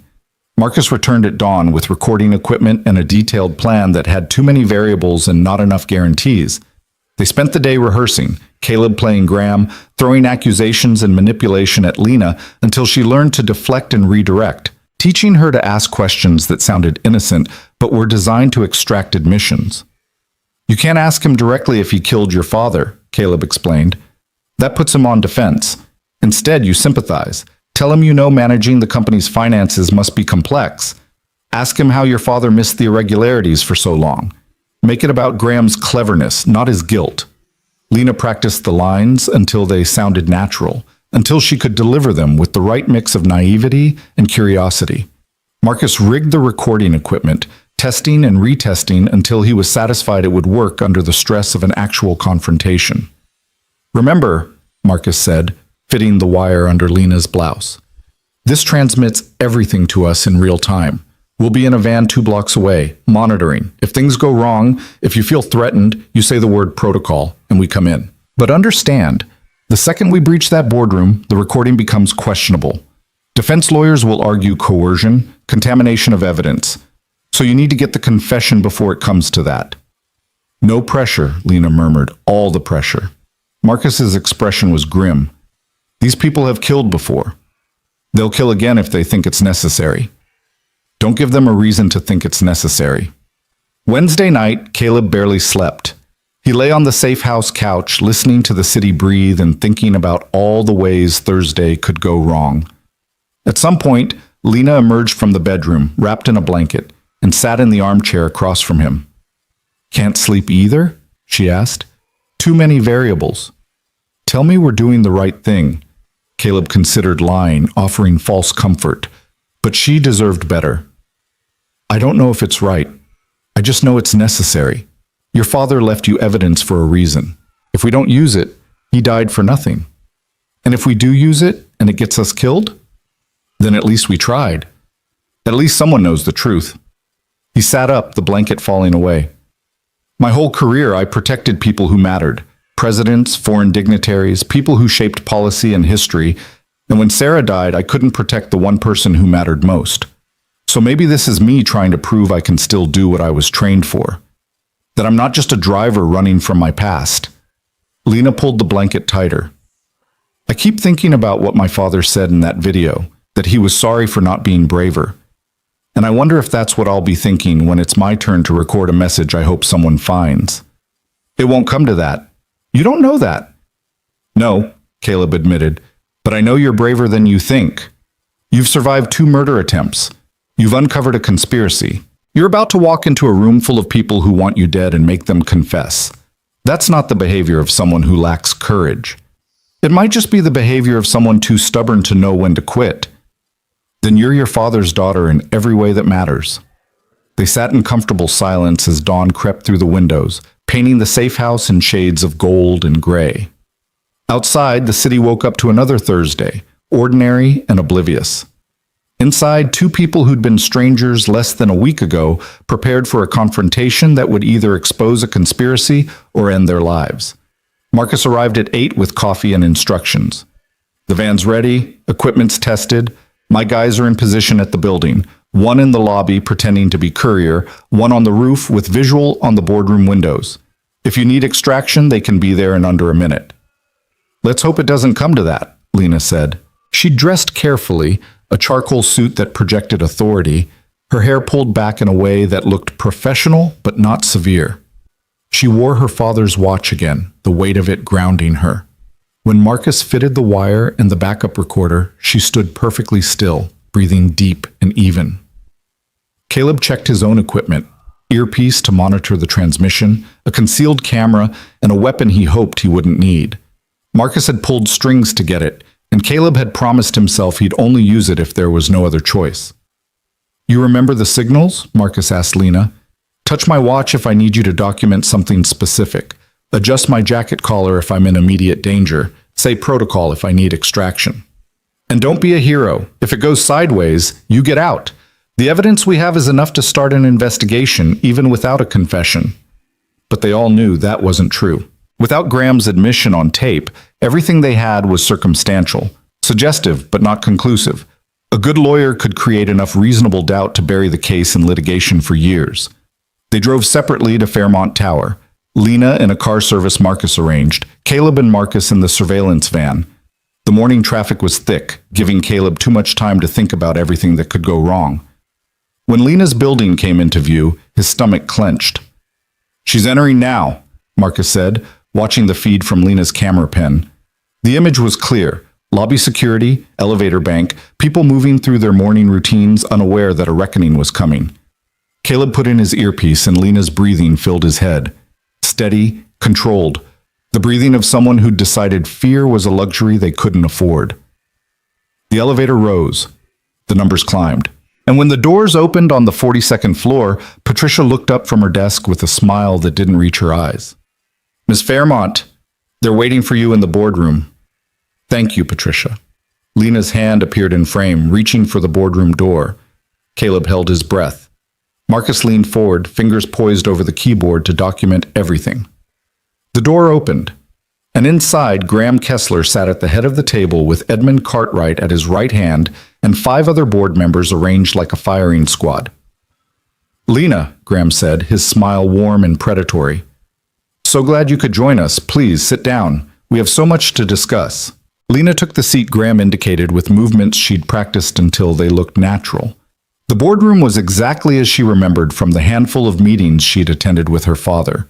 Floor-to-ceiling windows overlooking Manhattan, a table that could seat 20 but today held only 8, an air conditioning set cold enough to keep everyone alert and slightly uncomfortable. Power moves disguised as comfort settings. In the surveillance van 2 blocks away, Caleb watched through Lena's camera feed as she settled into her chair. Her hands were steady as she placed her portfolio on the table, the same leather case that held her father's evidence now serving as a prop. Marcus adjusted the audio levels, filtering out ambient noise until Lena's breathing came through crystal clear. "Thank you all for making time," Lena said, her voice carrying just the right note of uncertain gratitude. "I know how busy everyone is." Graham's smile was indulgent, the expression of a mentor dealing with an eager but naive student. "Nonsense. Your family, Lena. Robert's daughter. Everything we do for the good of the company he built." He gestured to the other board members. "You know everyone here, I believe. Edmund, of course. Janet Reeves from Operations. Thomas Chen, Legal Counsel. Marcus Davidson, Head of Asia Pacific. Patricia. Well, you've met Patricia. And David Stern, who manages our investment portfolio." Each name hit Caleb like a hammer. Every person in that room was implicated in Robert's files. Every person had taken money from the scheme or helped cover it up. Lena was sitting at a table with 7 people who'd collectively decided her father was a problem that needed solving. "I appreciate everyone's support during this difficult transition," Lena said. She'd practiced that line a dozen times, getting the emotional tremor just right, present but controlled, grief that looked like it was being managed instead of weaponized. "I know I have a lot to learn about running Fairmont Industries. My father made it look easy, but..." She paused, letting vulnerability show. "I'm realizing how complex it all is." "That's why we're here," Edmund said, his voice carrying false warmth. "To help guide you through. Your father trusted us with the company's future. We want to honor that trust by making sure you succeed. Even though I have no business background." Lena let doubt creep into her tone. "Even though I've spent the last 6 years in the art world instead of learning about quarterly earnings and market share." Graham leaned forward, his expression sympathetic in a way that made Caleb's jaw clench. "Your father believed you were ready, or he wouldn't have left you controlling interest. But Lena, we need to be honest with each other. The company is facing some significant challenges right now. Challenges that require decisive leadership and deep industry knowledge." "What kind of challenges?" "Financial irregularities." Thomas Chen, the lawyer, spoke up. His tone was carefully neutral, but Caleb saw the calculation in his eyes. "Nothing serious, but enough that our auditors have flagged certain transactions for review. Given the scrutiny that follows any change in leadership, we need to address these concerns quickly and transparently." Lena touched her watch, the signal for Marcus to pay close attention and document. "Irregularities?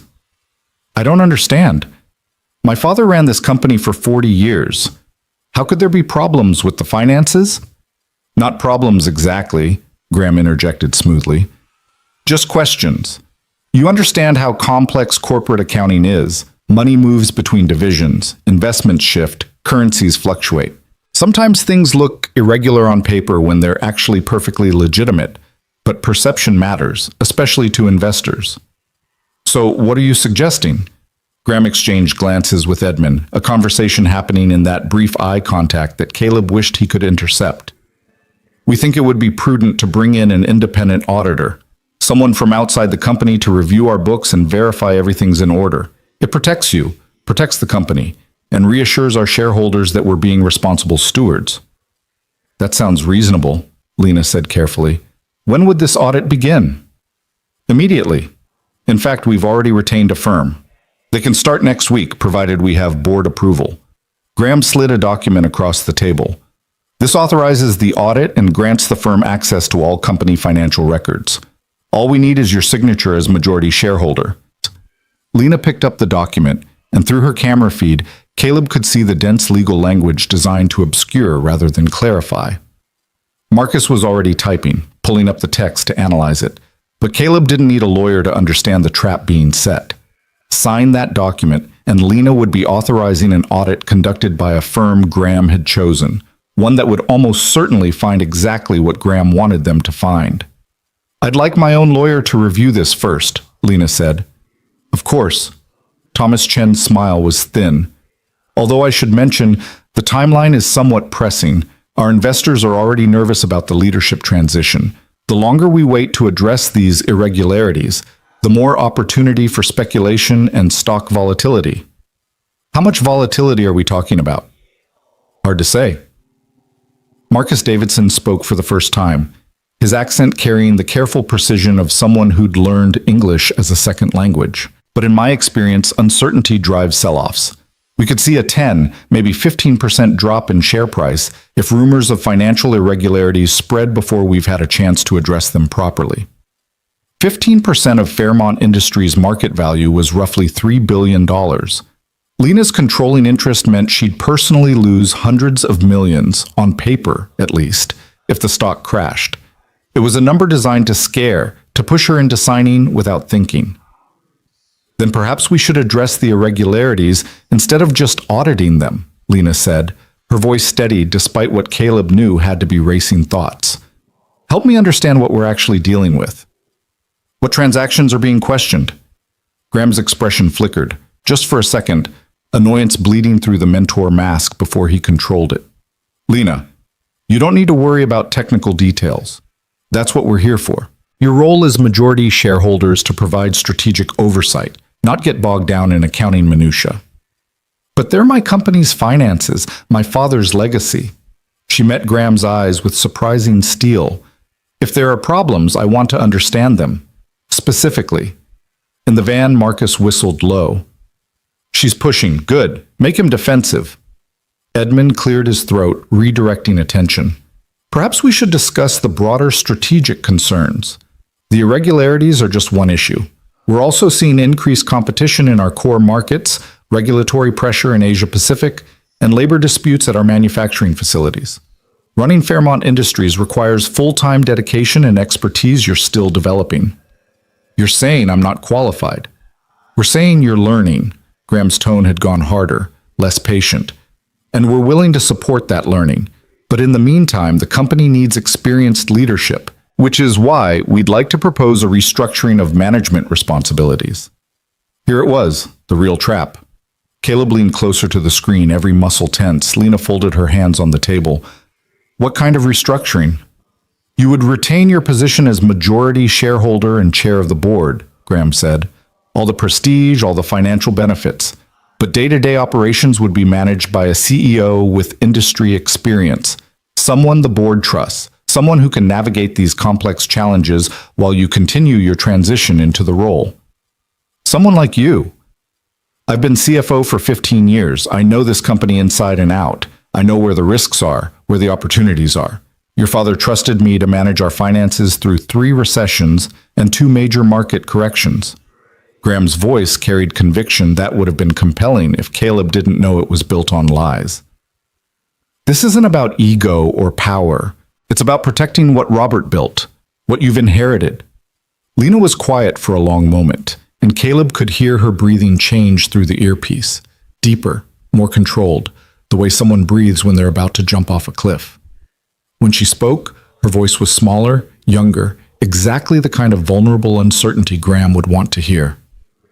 My father really trusted you? Like a brother. We built this company together, Lena. When he died, Graham's throat worked, and Caleb wondered if the emotion was real or performance. It devastated me, losing my closest friend, my partner. But I promised myself I'd honor his memory by protecting everything he worked for, including you. Then help me understand something. Lena reached for her portfolio, and Caleb's pulse kicked up. This was it. The moment everything either fell into place or fell apart. I've been going through my father's personal files, trying to understand the business, like you said, and I found some things that confused me. Graham went very still. What kind of things? Financial records, transactions that don't quite make sense to someone with my limited understanding. She pulled out papers.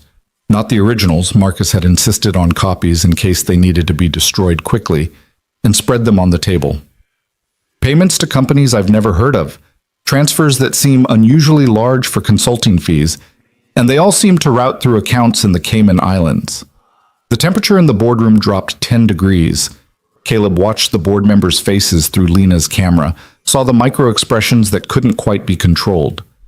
Edmund's jaw tightened. Janet Reeves looked at Graham. Thomas Chen's hand moved toward his briefcase. "Where did you get those?"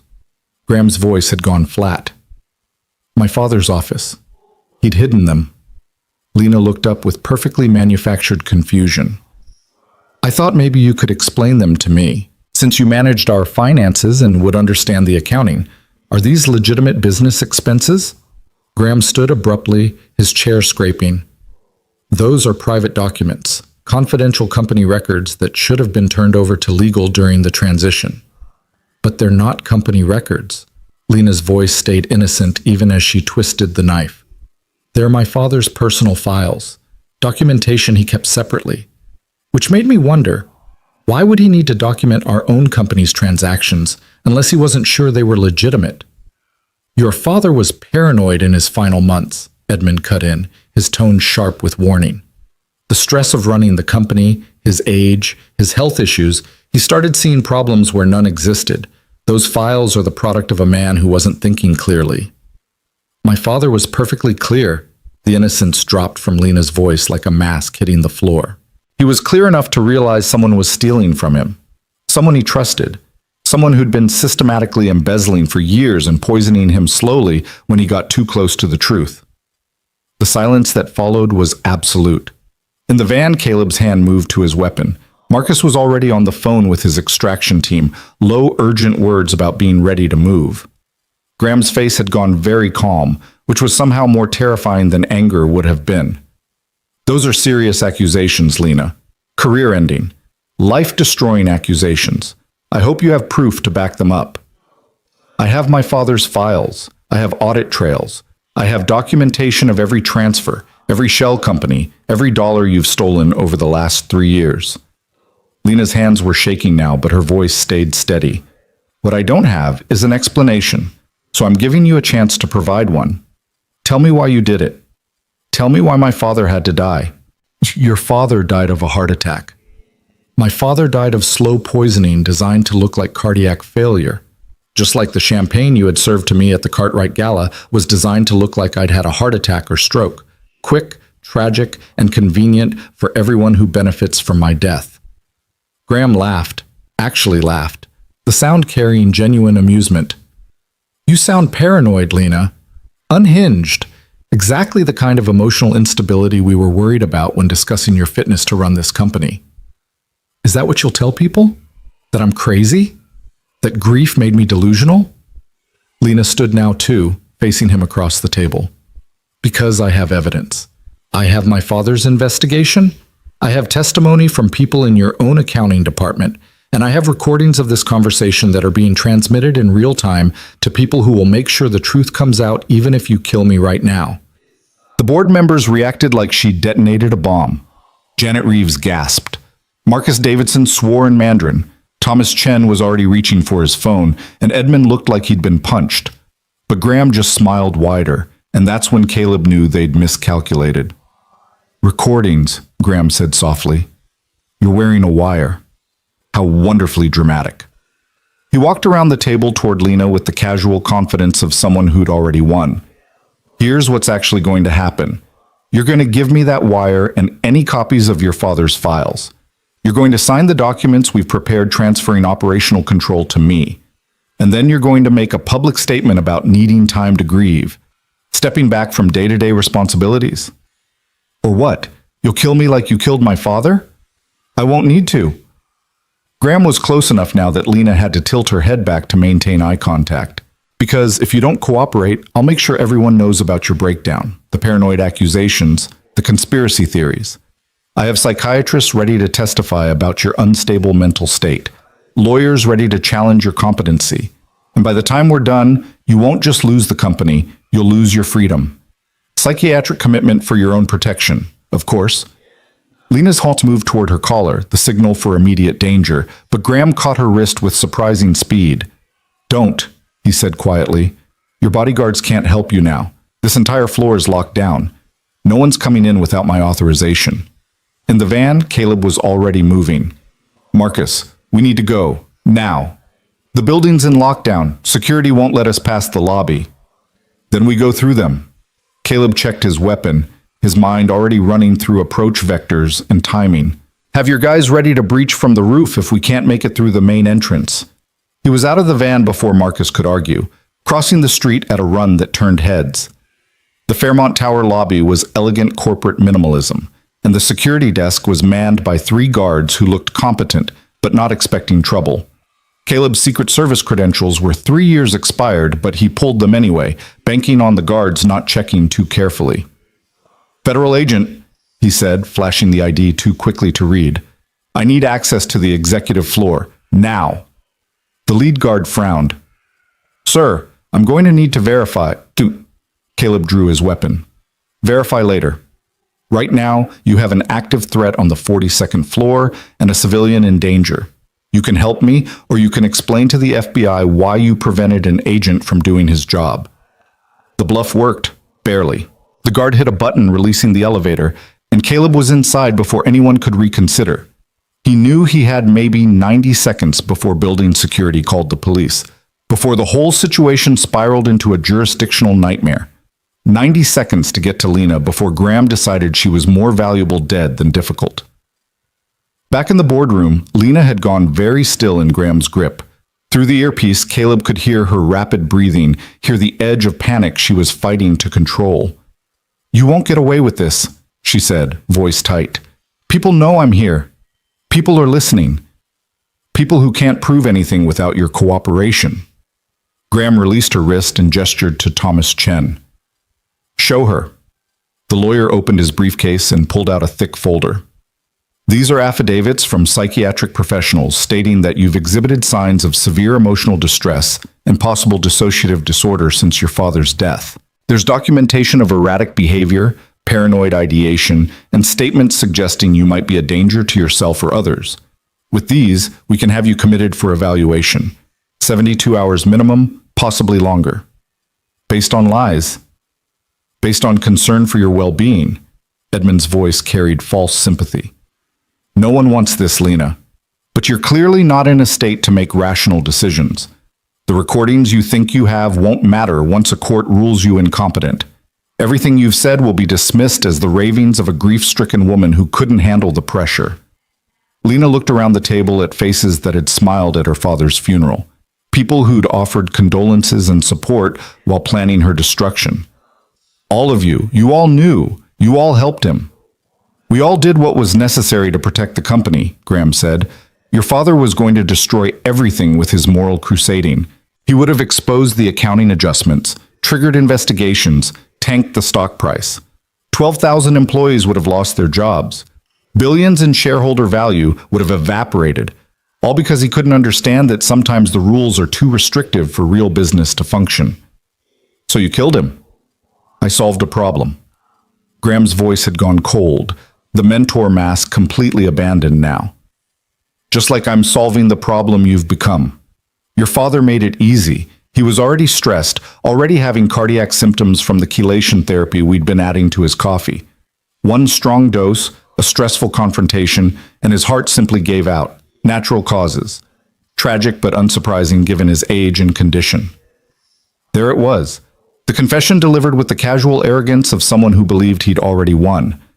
In the van, Marcus was frantically documenting, capturing every word in multiple formats. But Caleb was focused on the elevator display, watching the numbers climb with agonizing slowness. 38th floor. 39th. Too slow. In the boardroom, Lena had recovered her composure, the panic replaced by something harder. "You're admitting you murdered my father." "I'm explaining reality to someone who needs to understand her situation." Graham smiled. "But since you've been so helpful as to record this conversation, let me be clear for your audience. Everything I've described is purely hypothetical, a scenario of what someone might have done if they were desperate enough and smart enough. I'm not confessing to anything except trying to help a mentally unstable young woman understand why she needs treatment. The courts won't see it that way. The courts will see what our lawyers tell them to see. We have resources you can't imagine, political connections, judicial relationships, media influence. By the time we're done, you'll be a cautionary tale about grief and delusion, not a crusader for truth." He gestured to Patricia, who'd been silent throughout. Call Dr. Morrison. Tell him we need an emergency psychiatric evaluation. Patricia reached for her phone, but before she could dial, an alarm started blaring. The boardroom lights flickered, and through the windows, Caleb saw emergency strobes activating in the hallway. "What the hell?" Edmund started. The boardroom door exploded inward. Not kicked, actual explosives, a small-shaped charge that blew the electronic lock without bringing down the wall. Caleb came through the smoke with his weapon raised, and the tableau froze like someone had hit pause on reality.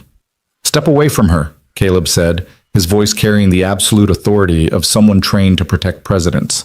"Now." Graham's expression shifted through surprise to calculation to something approaching respect. "The driver. I should have known you'd be more than you appeared. Secret Service, retired, and I'm really tired of people trying to kill my passengers." Caleb kept his weapon trained on Graham while his eyes scanned the room, cataloging threats and exits. "Lena, come here." She moved around the table, putting distance between herself and Graham. Her face was pale, but composed, and Caleb saw in her eyes that she understood what came next.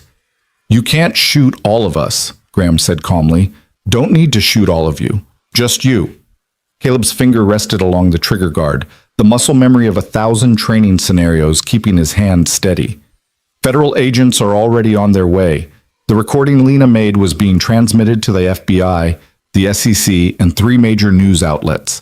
Everything you said, every admission you made, is already in their hands. You're done." "Am I?" Graham's smile never wavered.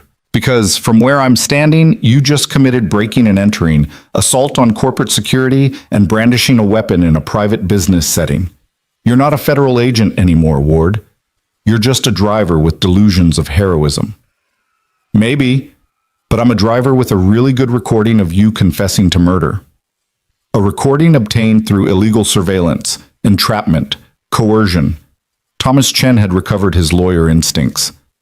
"Nothing you have will hold up in court. We'll have it suppressed before you can even file charges." Caleb heard sirens in the distance, getting closer. His 90 seconds were up, and now he had to make a choice. Stand here arguing while police arrived and complicated everything, or get Lena out while they still could. The decision was made for him when Marcus's voice came through his earpiece. "Caleb, we've got problems. Building security is mobilizing. You've got maybe 30 seconds before they breach your position." "Lena, we're leaving." "You can't just—" Edmund started. "Watch me." Caleb grabbed Lena's arm, already backing toward the shattered doorway. "Anyone follows us, anyone tries to stop us, and I start shooting. We clear?" The board members looked at Graham, waiting for instructions. For a long moment, the CFO just stared at Caleb with the expression of someone reassessing an opponent he'd underestimated. "Let them go," Graham said finally. "They have nowhere to run. And when the police hear that a mentally unstable woman and her armed accomplice broke into our boardroom making wild accusations, it'll just confirm everything we've been saying about her competency." Caleb didn't wait to hear more. He pulled Lena into the hallway, toward the emergency stairs instead of the elevator. Behind them, he could hear shouting, phones ringing, chaos spreading. They took the stairs 3 at a time, Caleb leading with his weapon while Lena clutched her portfolio like a lifeline. "Did we get it?" she gasped between floors. "Did we get enough?" "Marcus has everything, the full confession." "But Graham's right. They'll suppress it. They'll try." Caleb hit the 20th floor and heard footsteps echoing from below, building security closing in. "But we've got insurance they don't know about." They burst out onto the 15th floor, cutting through office space full of workers who stared in shock at the armed man and the disheveled woman running past. Caleb found another stairwell, descended to the parking garage, and there was Marcus with the van engine running. They piled in, and Marcus peeled out with enough speed to leave rubber on concrete. In the rearview mirror, security guards poured into the garage, but they were already gone, disappearing into Manhattan traffic. "Please tell me you got all of it," Lena said, struggling to breathe. Marcus held up a tablet showing waveforms and timestamps. Every word, audio and video. The confession, the threats, everything. "And you sent it where?" "FBI White Collar Crime Division, SEC Enforcement Bureau, and 3 journalists who've been investigating corporate fraud for years." Marcus's smile was grim. Plus, I uploaded encrypted copies to 4 different cloud servers with deadman switches. If anything happens to any of us, the files automatically get released to 100 media outlets. Caleb finally allowed himself to breathe. They'd done it. They'd gotten Graham on record admitting to murder, to embezzlement, to conspiracy. They'd gathered evidence too explosive to suppress, distributed too widely to contain. But as the adrenaline faded, reality set in. They'd just declared war on people with billions in resources and no moral constraints, people who'd killed before and wouldn't hesitate to kill again. "What now?" Lena asked quietly.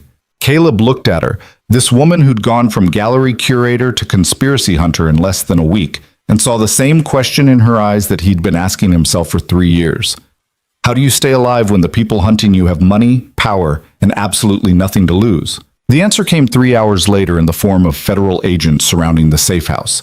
Caleb saw them first, black SUVs taking positions at both ends of the block, plainclothes officers moving with the practiced coordination of people who'd done this 100 times. He had maybe 20 seconds before they breached the door, 20 seconds to decide whether to fight or surrender. "Marcus," he said quietly, "we've got company." Marcus looked out the window and swore. "FBI, at least a dozen agents." He turned to Lena. "Did you call them?" "No, but I thought that was the plan. Get the evidence to federal authorities and let them handle it." The plan was to control how they got it, not have them kick down our door before we're ready. Caleb moved to the window, assessing positions and firepower. "Either someone leaked our location, or they traced the transmissions you sent. Or Graham has enough connections to mobilize the FBI within hours." Lena's voice was tight with barely controlled fear. This could be a hit disguised as an arrest.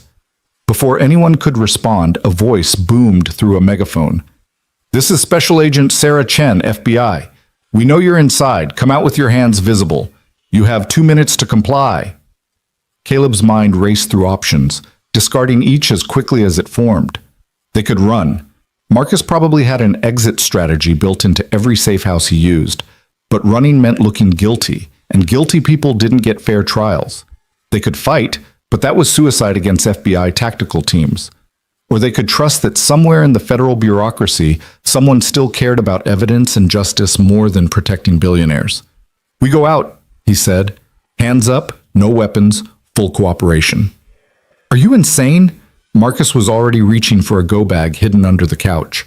"We don't know who sent them or what they've been told. For all we know, Graham's already spun this as a kidnapping or corporate espionage." "Then we correct the record, but we do it without giving them an excuse to shoot us." Caleb ejected the magazine from his weapon, cleared the chamber, and set the gun on the coffee table. "Lena, leave the portfolio here. They'll confiscate it anyway, and we have copies. The files are already in federal hands. Marcus sent them hours ago, remember?" Caleb met her eyes. "This is the part where we trust the system, or at least trust that we've made the evidence too public to bury." Lena's hands shook as she set down the portfolio, but she nodded. Marcus hesitated a moment longer, then joined them at the door, his expression suggesting he thought they were making a terminal mistake. Caleb opened the door with his hands raised. "We're coming out, unarmed and compliant." The agents moved with textbook precision, separate them, pat them down, cuff them before anyone could reconsider. Caleb found himself face down on the hood of an SUV, while hands efficiently searched him for weapons. Beside him, Lena was being handled with only slightly more gentleness, and Marcus was arguing with an agent about unlawful detention.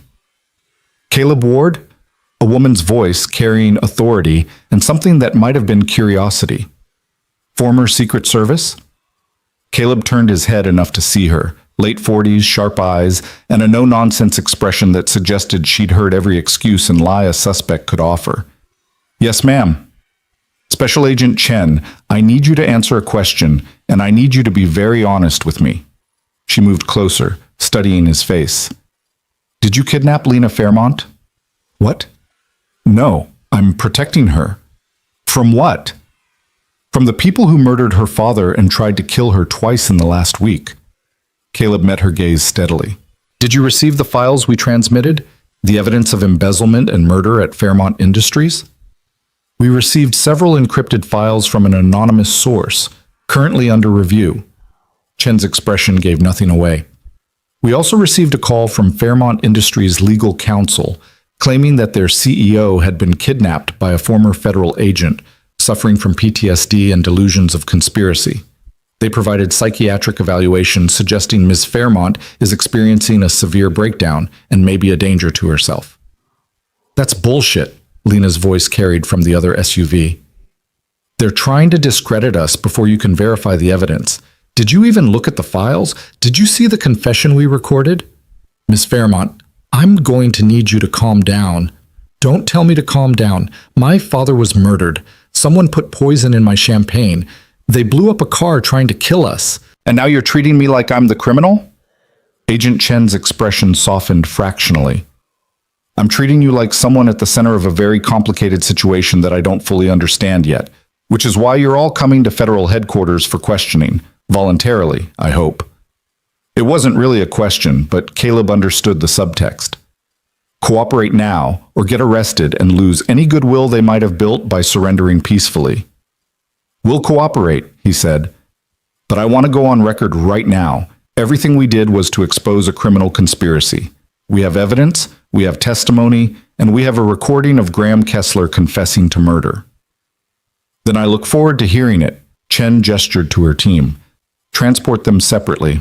I want statements from each before they have a chance to coordinate stories.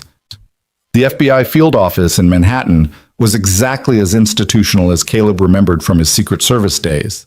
Fluorescent lighting that made everyone look sick, furniture designed for discomfort rather than aesthetics, and the particular smell of burnt coffee and broken dreams that seemed to permeate every federal building. They separated him from Lena and Marcus immediately, putting him in an interview room that was probably supposed to be intimidating, but mostly just felt tired. Caleb had been on the other side of this table enough times to know the psychology, make them wait, let anxiety build, create the impression that you already know everything and are just waiting for them to confirm it. He waited 2 hours before Agent Chen finally walked in carrying a tablet and 2 cups of coffee. She set one in front of him and took the seat across, her expression professionally neutral. Your story checks out, she said without preamble. Parts of it, anyway. You were Secret Service, exemplary record until you resigned 3 years ago. Your wife died in a single car accident that was ruled accidental but had some anomalies in the investigation. You've been working as a driver since then. No criminal record, good reputation with your employer. And Lena Fairmont? Gallery curator turned reluctant billionaire. Father died 6 weeks ago from what was officially ruled a heart attack. She inherited controlling interest in Fairmont Industries and by all accounts has been struggling with the transition. Chen took a sip of her coffee. Now, where the story gets interesting is what happened at the Cartwright Gala. We pulled security footage, saw you assault Miss Fairmont in front of 200 witnesses. I saved her life. By forcing a kiss on her and drinking champagne that was allegedly poisoned. Chen's tone suggested skepticism. Except when we tested the remnants of that champagne, we found nothing. No poison, no toxins, nothing except expensive alcohol and your DNA. Caleb felt ice settle in his stomach. That's impossible. I felt the effects. Burning, blistering, cardiac symptoms.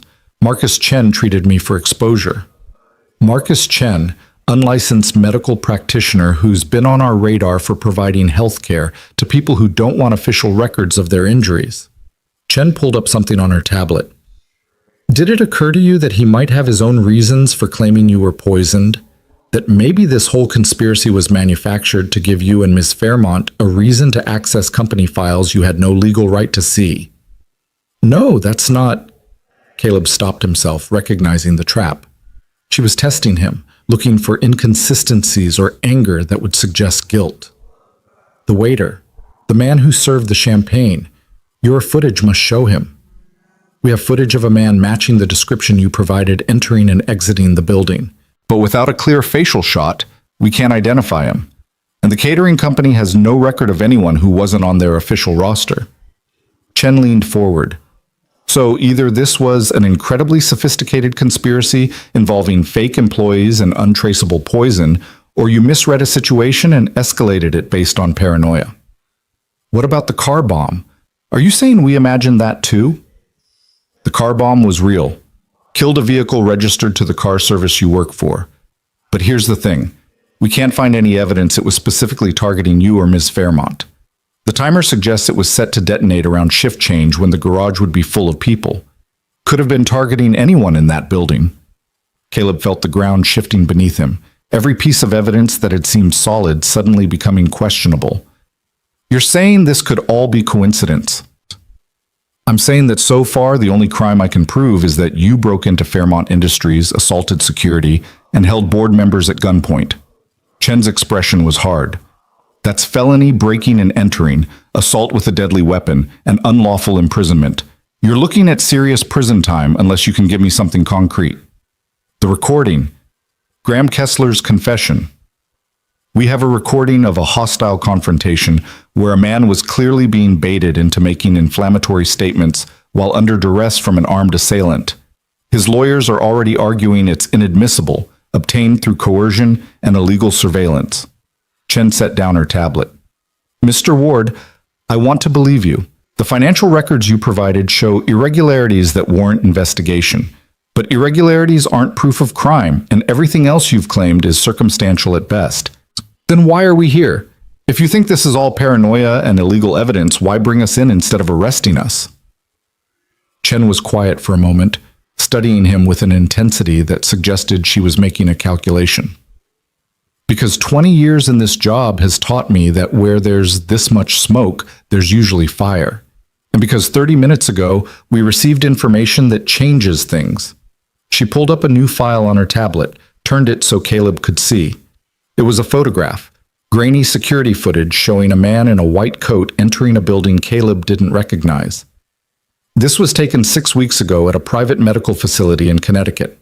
The man in the photo is Dr. Raymond Morrison, a psychiatrist who specializes in cognitive disorders and competency evaluations. Guess who he was visiting? Caleb studied the photo, saw a second figure partially visible in the frame. Robert Fairmont, 2 days before he died. According to the facility's records, Dr. Morrison was there to evaluate Mr. Fairmont's mental state at the request of the Fairmont Industries Board. They were concerned about his decision-making, wanted professional assessment of his competency to continue running the company. Chen's voice had gone harder. Except Robert Fairmont never agreed to any evaluation. And Dr. Morrison's report, which was filed with the board but not shared with Mr. Fairmont or his family, concluded that he was showing signs of paranoid ideation and recommended he step down immediately. They were building a case to remove him. Or they were documenting legitimate concerns about his mental health. Either way, it's suspicious timing. Chen swiped to another image, Dr. Morrison again, this time in a much more recent photo. This was taken this morning, Dr. Morrison arriving at Fairmont Tower, presumably to evaluate Ms. Fairmont using the same criteria he applied to her father. Caleb's jaw tightened. Graham mentioned a doctor. Morrison in the boardroom said they'd need a psychiatric evaluation, which suggests a pattern. Father gets declared incompetent, dies shortly after. Daughter inherits, starts asking questions, gets targeted for the same treatment. Chen met his eyes. I'm starting to think your conspiracy theory might not be as crazy as it sounds. So what happens now? Now we do our jobs properly. We investigate the financial irregularities, we interview everyone involved in Robert Fairmont's competency evaluation, and we build a case that'll actually hold up in court. She paused. But that takes time. Weeks, maybe months. And in the meantime, Graham Kessler and his associates are free to continue whatever they've been doing, including killing anyone who threatens them. I can offer you protective custody, safe house, federal protection, complete anonymity until we're ready to move. Caleb thought about Mia, about 3 years of trying to build a quiet life that kept her safe from exactly this kind of danger. Protective custody meant disappearing, meant pulling her out of school and away from everything familiar, meant teaching a 7-year-old that the world was dangerous and the people who were supposed to protect you sometimes failed. I have a daughter, he said quietly. She's already lost her mother. I can't... His voice caught. I can't do that to her. Chen's expression softened. Then help me build this case fast. Tell me everything you know, every detail you've uncovered. Give me enough to get warrants, to freeze assets, to move before they can destroy evidence or flee. And Lena is in another room having a very similar conversation. If she's willing to testify, if she'll let us examine her father's files and corroborate your account, we might be able to move quickly enough to matter." Caleb made a decision that felt like stepping off a cliff. "All right, I'll tell you everything, but first I need to know, are we under arrest?" "Not yet. That depends on what you tell me and whether it's enough to justify the laws you broke getting it." For the next 3 hours, Caleb talked. He laid out the timeline starting with the Cartwright Gala, walking Chen through every threat and attack and revelation.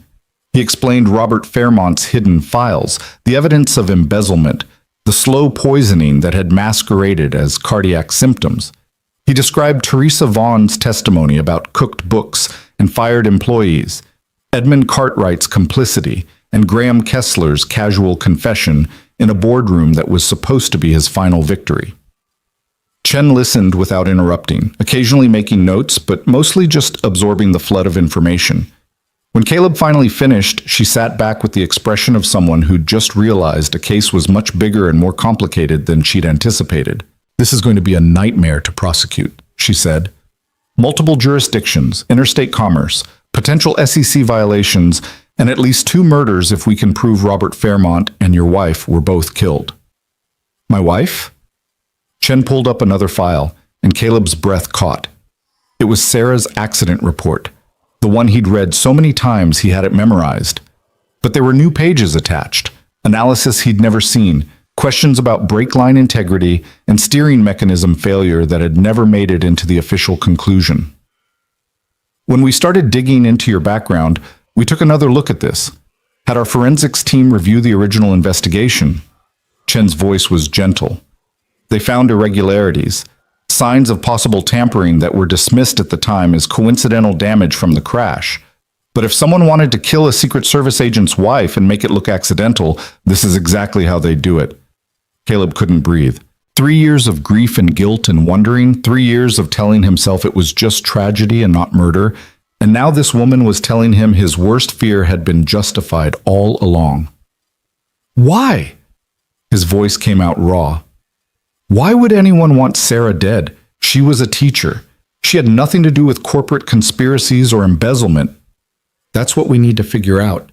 But Mr. Ward, Caleb, I think you already know the answer. You were Secret Service. You protected people who had enemies. You saw things, knew things, had access to information that could be valuable or dangerous depending on who wanted it." Caleb thought back to those final months before Sarah's death.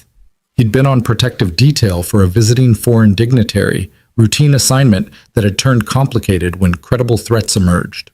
There'd been late nights and heightened security, and a lot of people asking questions he couldn't answer because of clearance levels and protocol. And then Sarah had died, and he'd left the service to raise Mia, and he'd never connected the two events because the pain of losing his wife had been too overwhelming to allow for conspiracy theories. "You think someone killed her to get to me?" "I think it's possible, and I think whoever did it didn't expect you to quit. They expected you to stay in the service, maybe take risks you wouldn't normally take because you were grieving and angry. When you retired instead, I became a loose end that was easier to leave alone than to chase." Caleb felt something cold and focused settling into his chest, until I stumbled into Lena Fairmont's life and started asking questions again. Chen nodded slowly. "We need to look at everyone who had access to your detail assignments 3 years ago. Anyone who knew your wife's schedule, who could have had opportunity to tamper with her vehicle." Before Caleb could respond, there was a sharp knock on the door. Another agent stuck his head in, his expression urgent. "Chen, we've got a situation. Fairmont Industries just held a press conference." Chen swore and pulled up a live feed on her tablet. Graham Kessler stood behind a podium, looking appropriately grave and concerned, with the Fairmont Industries logo prominent behind him.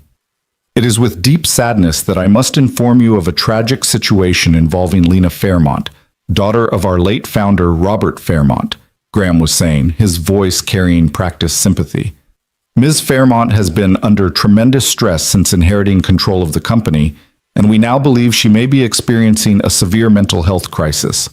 Earlier today, she and an accomplice broke into our offices, made wild accusations against board members, and threatened employees with a firearm." "Son of a bitch," Caleb breathed. "We are working with law enforcement to ensure Ms. Fairmont receives the help she needs," Graham continued. In the meantime, the board has voted unanimously to assume operational control of Fairmont Industries until such time as Ms. Fairmont is deemed competent to resume her responsibilities.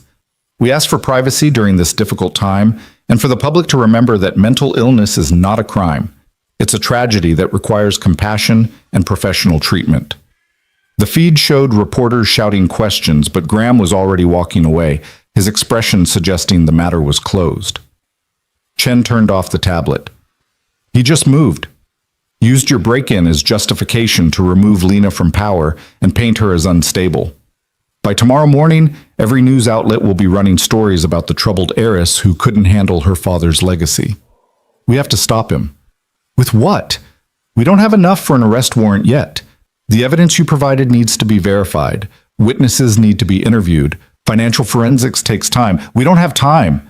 Caleb stood, frustration and fury making it impossible to sit still. Graham's moving because he knows we're close. He'll destroy evidence, pay off witnesses, maybe even flee the country before you can build your perfect case. Then what do you suggest? That I arrest him based on a coerced confession and financial records that could be explained away? That I charge him with murder based on your suspicions about poison that we can't prove existed? Chen's voice rose. I want to stop him too, but I need evidence that'll actually convict him, not just create headlines. Caleb was about to respond when his phone buzzed. Not the burner Marcus had given him, but his personal phone, which the FBI had confiscated and he'd just gotten back. A text from an unknown number. Check your email. Attachments are time-sensitive. He pulled up his email app, and there it was.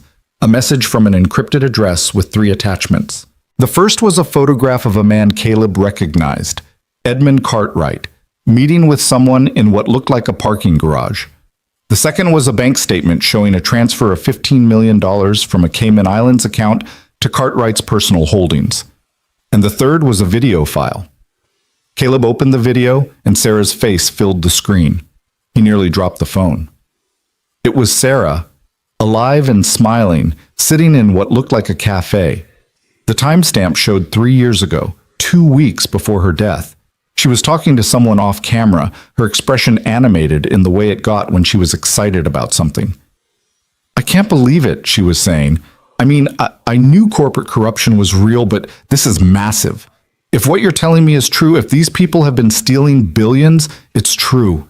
The off-camera voice was male, familiar in a way that made Caleb's skin crawl. And they'll do anything to protect it, which is why you can't tell anyone. Not your husband, not your friends, no one. But Caleb could help. He's Secret Service. He knows how to... That's exactly why you can't tell him. If he starts investigating, they'll know. And they'll make sure he stops, permanently. A pause. I'm trusting you with this because you're smart, and because I need someone outside the conspiracy to hold on to this information. But you need to be careful. These people are dangerous. The video ended. Caleb stared at the screen, his mind refusing to process what he'd just seen. Sarah had known. She'd known about corporate corruption and conspiracy, and someone had trusted her with information, and... He played the video again, this time focusing on the reflection in the cafe window behind Sarah. There, barely visible, was the face of the person she'd been meeting with. Robert Fairmont. Oh God, Caleb whispered.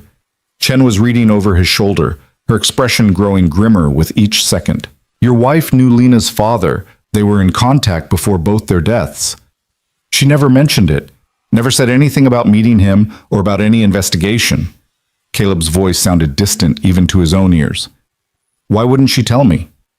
Because he told her not to. Because he was trying to protect you both and ended up getting her killed instead. Chen grabbed the phone. I need to send this to our forensics team. If we can verify the video's authenticity, if we can prove Robert Fairmont was investigating the conspiracy before he died, and that your wife was involved, it connects everything. Caleb felt pieces clicking into place with horrible clarity. Sarah dies in a convenient accident that stops Robert's outside investigation. Robert continues alone but more carefully, documents everything, and when he gets too close, they poison him.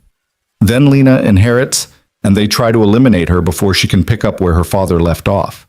But who sent you this video? Who has access to 3-year-old footage and current bank records? The answer came in another text. Teresa Vaughn. I wasn't completely honest about why I quit. Robert Fairmont gave me these files before he died, told me to only release them if something happened to him and his daughter. I've been sitting on them for 6 weeks, terrified. But after today, after seeing what they're doing to Lena, I can't stay silent anymore. More files coming. Use them to bury Graham Kessler. Over the next hour, Teresa's emails kept arriving.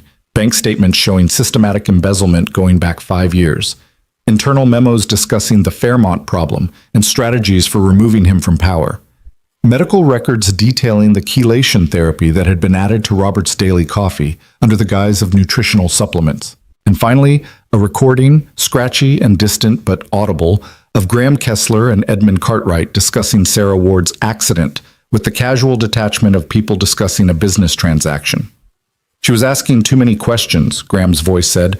Robert brought her in as his outside investigator, and she was getting close to the shell companies. We couldn't risk her finding the connection to Cartwright's real estate deals. So you had her killed. Edmund's tone was flat, neither approving nor condemning. I had a problem solved.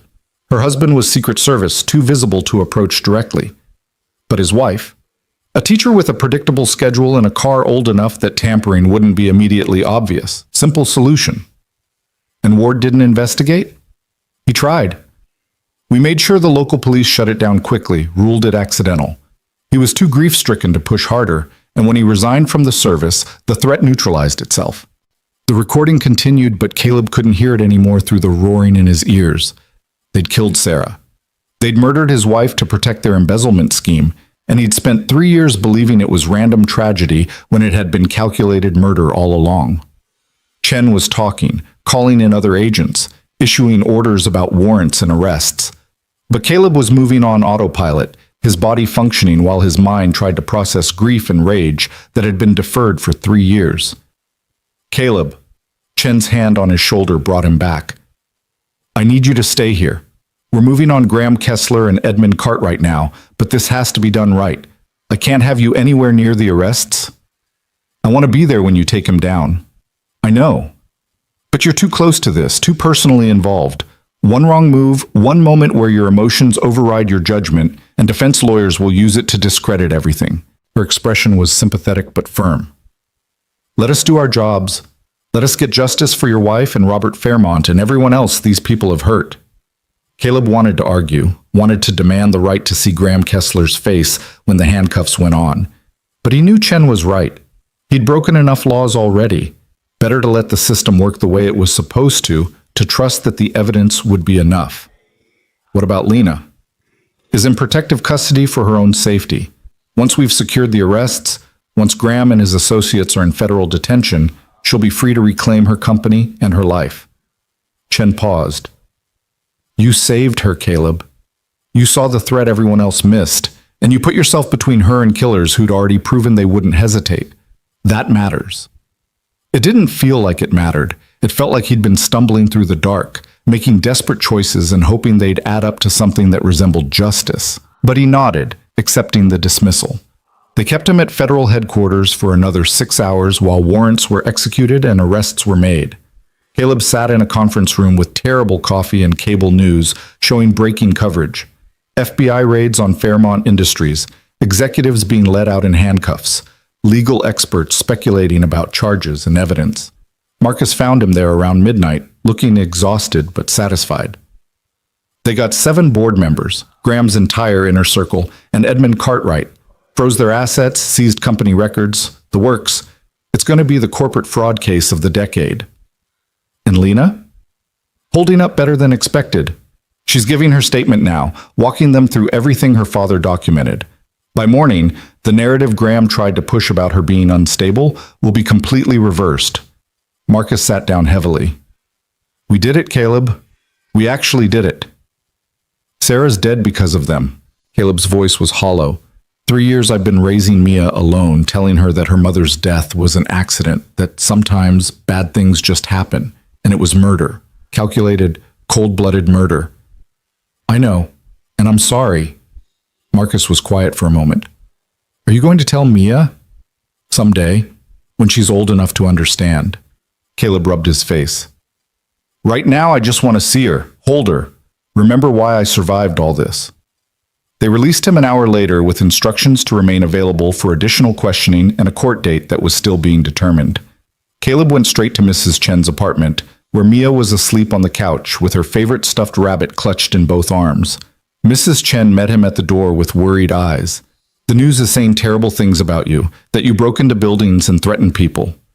I was protecting someone, trying to stop bad people from hurting anyone else. Like you tried to protect Sarah? The question hit harder than any accusation could have. Mrs. Chen had known Sarah, had watched Mia when they needed date nights or emergency coverage. She'd been at the funeral, had helped Caleb navigate those first impossible months of single parenthood. I failed Sarah, Caleb said quietly, but I didn't fail Lena Fairmont, and that has to count for something. Mrs. Chen studied him for a long moment, then nodded. Take your daughter home, Caleb. She missed you. He carried Mia to the car, her small body warm and solid against his chest. She stirred slightly but didn't wake, trusting completely that her father would keep her safe. That trust felt like both a gift and a burden, the weight of responsibility that had kept him moving through 3 years of grief. At home, he tucked Mia into bed and sat in the chair beside her, watching her sleep and thinking about all the ways his life had changed in a week. He'd gone from invisible driver to federal witness, from grief-stricken widower to someone who'd helped bring down a conspiracy that had killed at least 2 people and stolen hundreds of millions. His phone buzzed with a text from an unknown number. Thank you for everything, for seeing the threat, for saving my life, for believing me when no one else would. My father would have liked you. L. Caleb stared at the message for a long time before responding. Your father was trying to protect all of us. He succeeded. Rest now. You've earned it. He didn't expect a reply, but one came anyway. So have you. And Caleb? About your wife. I found something in my father's files, a letter he wrote but never sent. I'm having it delivered to you tomorrow. He wanted you to know the truth, even if he didn't live long enough to tell you himself. The letter arrived the next morning via courier, a single page in Robert Fairmont's precise handwriting, dated 2 weeks before his death.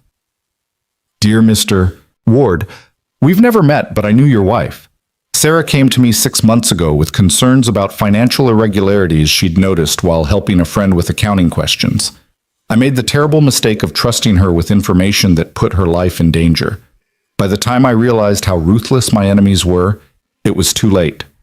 Her death is a weight I will carry to my grave, which, if you're reading this, came sooner than I'd hoped. I want you to know that Sarah was brave and brilliant and absolutely refused to let injustice stand. She knew the risks of helping me investigate the conspiracy, and she chose to help anyway because she believed in doing what was right, even when it was dangerous. Her death was not your fault. It was mine for involving her, and it was the fault of evil men who value money more than human life. If I succeed in stopping them, this letter will never reach you because I'll deliver it in person, along with an apology I can never adequately express. But if I fail, if they manage to silence me as they silenced Sarah, then please know this. The evidence I've gathered, the documentation I've left for my daughter, all of it is dedicated to getting justice for Sarah and for everyone else these people have harmed. Your wife died trying to expose corruption. Don't let her death be meaningless. Help Lena finish what Sarah and I started. With deepest regrets, Robert Fairmont Caleb read the letter 3 times, tears blurring the words. Sarah had been brave. She'd been trying to do the right thing. And he'd never known, had never gotten the chance to tell her he understood, to tell her that her courage had mattered. Daddy, why are you crying? Mia stood in the doorway, her rabbit trailing from one hand. Caleb wiped his eyes and pulled her into his lap. I'm crying because I'm sad and happy at the same time, he said.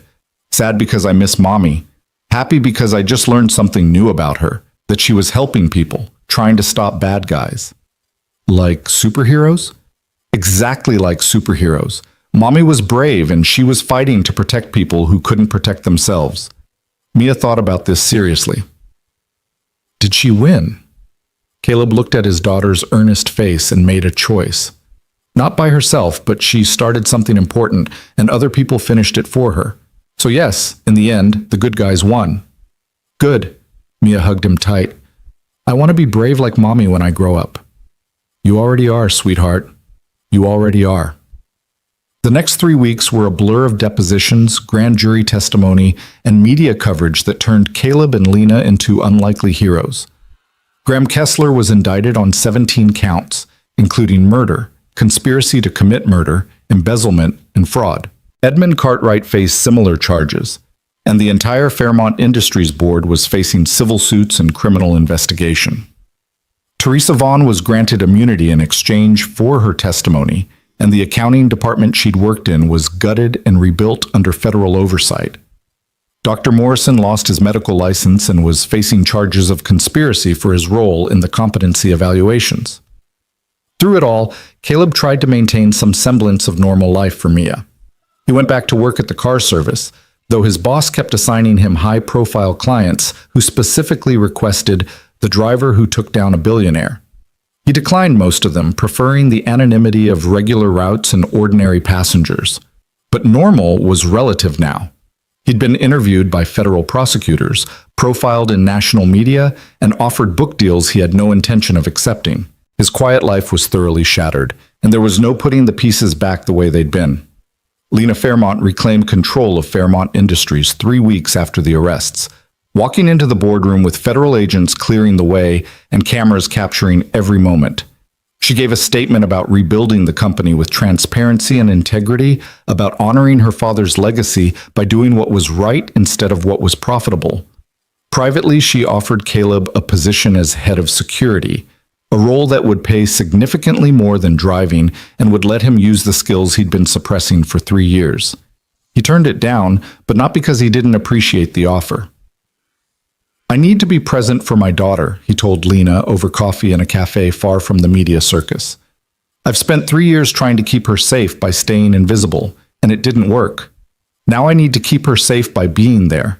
Actually there, not just physically present while my mind's somewhere else watching for threats." "I understand." Lena wrapped her hands around her cup, looking younger without the weight of conspiracy pressing down on her. "But the offer stands. Whenever you're ready, whatever you need, you call me. You saved my life, Caleb. That's not a debt I'll ever be able to repay. You don't owe me anything. I did what anyone should have done." But most people wouldn't have. Most people would have assumed the champagne was fine, that I was safe at a vetted charity gala, that threats don't come for billionaires in ballrooms. Her smile was sad. "You saw what others missed because you've lived through loss and you know how quickly everything can change." They sat in comfortable silence for a while. Two people who'd been strangers 2 months ago and were now bound by shared trauma and unlikely victory. "What will you do now?" Caleb asked finally. "Rebuild. Make Fairmont Industries into the company my father dreamed it could be. Ethical, transparent, actually serving the employees instead of just enriching executives. It'll take years and I'll make mistakes, but..." She paused. "I have to try. For him. For everyone Graham hurt. You'll succeed. You're tougher than you think. I learned from the best." She stood, gathering her things.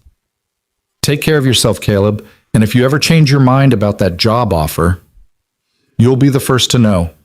Graham Kessler's trial began 6 months later and lasted 3 weeks. The prosecution presented overwhelming evidence, financial records, recordings, testimony from dozens of witnesses.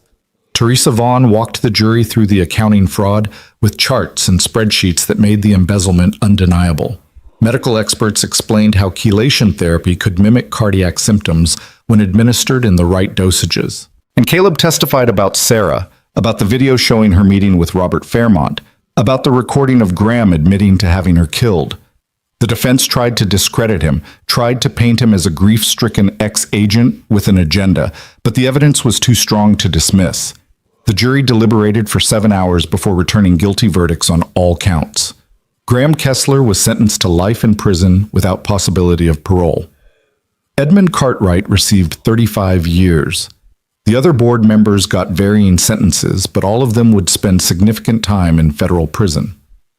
Caleb watched from the gallery as the sentences were read, Lena sitting beside him and Mia at home with Mrs. Chen.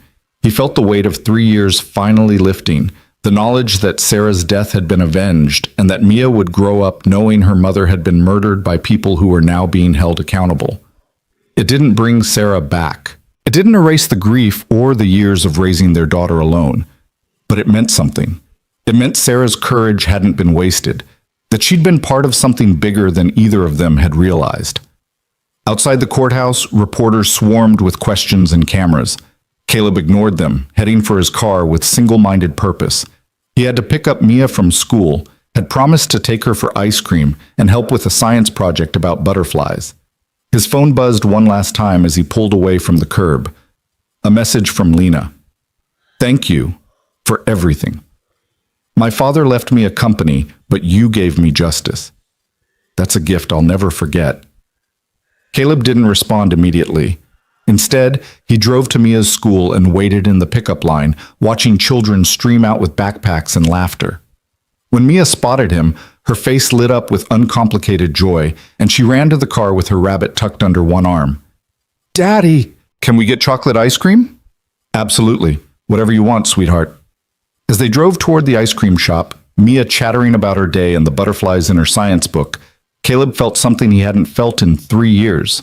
Not happiness exactly, but possibility. The sense that maybe, finally, they could start building a future instead of just surviving the present. His phone buzzed again. Another message. This one from an unknown number with an attachment that made Caleb's blood run cold. It was a photograph, recent, taken with a telephoto lens showing Mia at her school playground. The message read, "Graham wasn't working alone. You destroyed one network, but others remain. Sarah knew too much, and now so do you. Watch your daughter carefully, Mr. Ward. Accidents happen to those who ask too many questions." Caleb pulled over, his hands shaking. He forwarded the message to Agent Chen immediately, his mind already cataloging threats and defensive measures. The conspiracy was bigger than they'd realized. There were more players, more danger, more people who thought silence could be bought with fear. But as he looked at Mia in the rearview mirror, still chattering about butterflies and ice cream flavors, Caleb made a decision. He'd spent 3 years invisible, 3 years hiding from a world that had taken his wife. He'd learned the hard way that invisibility didn't mean safety. It just meant being unprepared when danger found you anyway. So he wouldn't hide anymore, wouldn't shrink from threats or pretend the darkness couldn't reach him. Instead, he'd do what he should have done 3 years ago. Stand in the light, acknowledge the danger, and fight back with everything he had. Because Sarah had been brave. Lena had been brave. And Mia deserved a father who chose courage over fear, who taught her that sometimes the only way through was straight ahead, even when straight ahead looked terrifying. The darkness had found him, had found his daughter, had found the one person he loved more than safety or peace or his own life. And Caleb Ward, former Secret Service agent, grieving widower, father trying desperately to protect his child, was done hiding. He deleted the threatening message, put the car in drive, and headed for the ice cream shop. Later, he'd contact Agent Chen. Later, he'd figure out who was targeting his family and how to stop them. Later, he'd plan and prepare and do all the things his training had taught him. But right now, he had a daughter who wanted chocolate ice cream and had questions about butterflies. And those moments, those small, perfect moments of ordinary life, were worth fighting for. The story wasn't over. The threat remained. But for the first time in 3 years, Caleb wasn't facing it alone or running from it in fear. He was ready, and whatever came next, he'd meet it standing.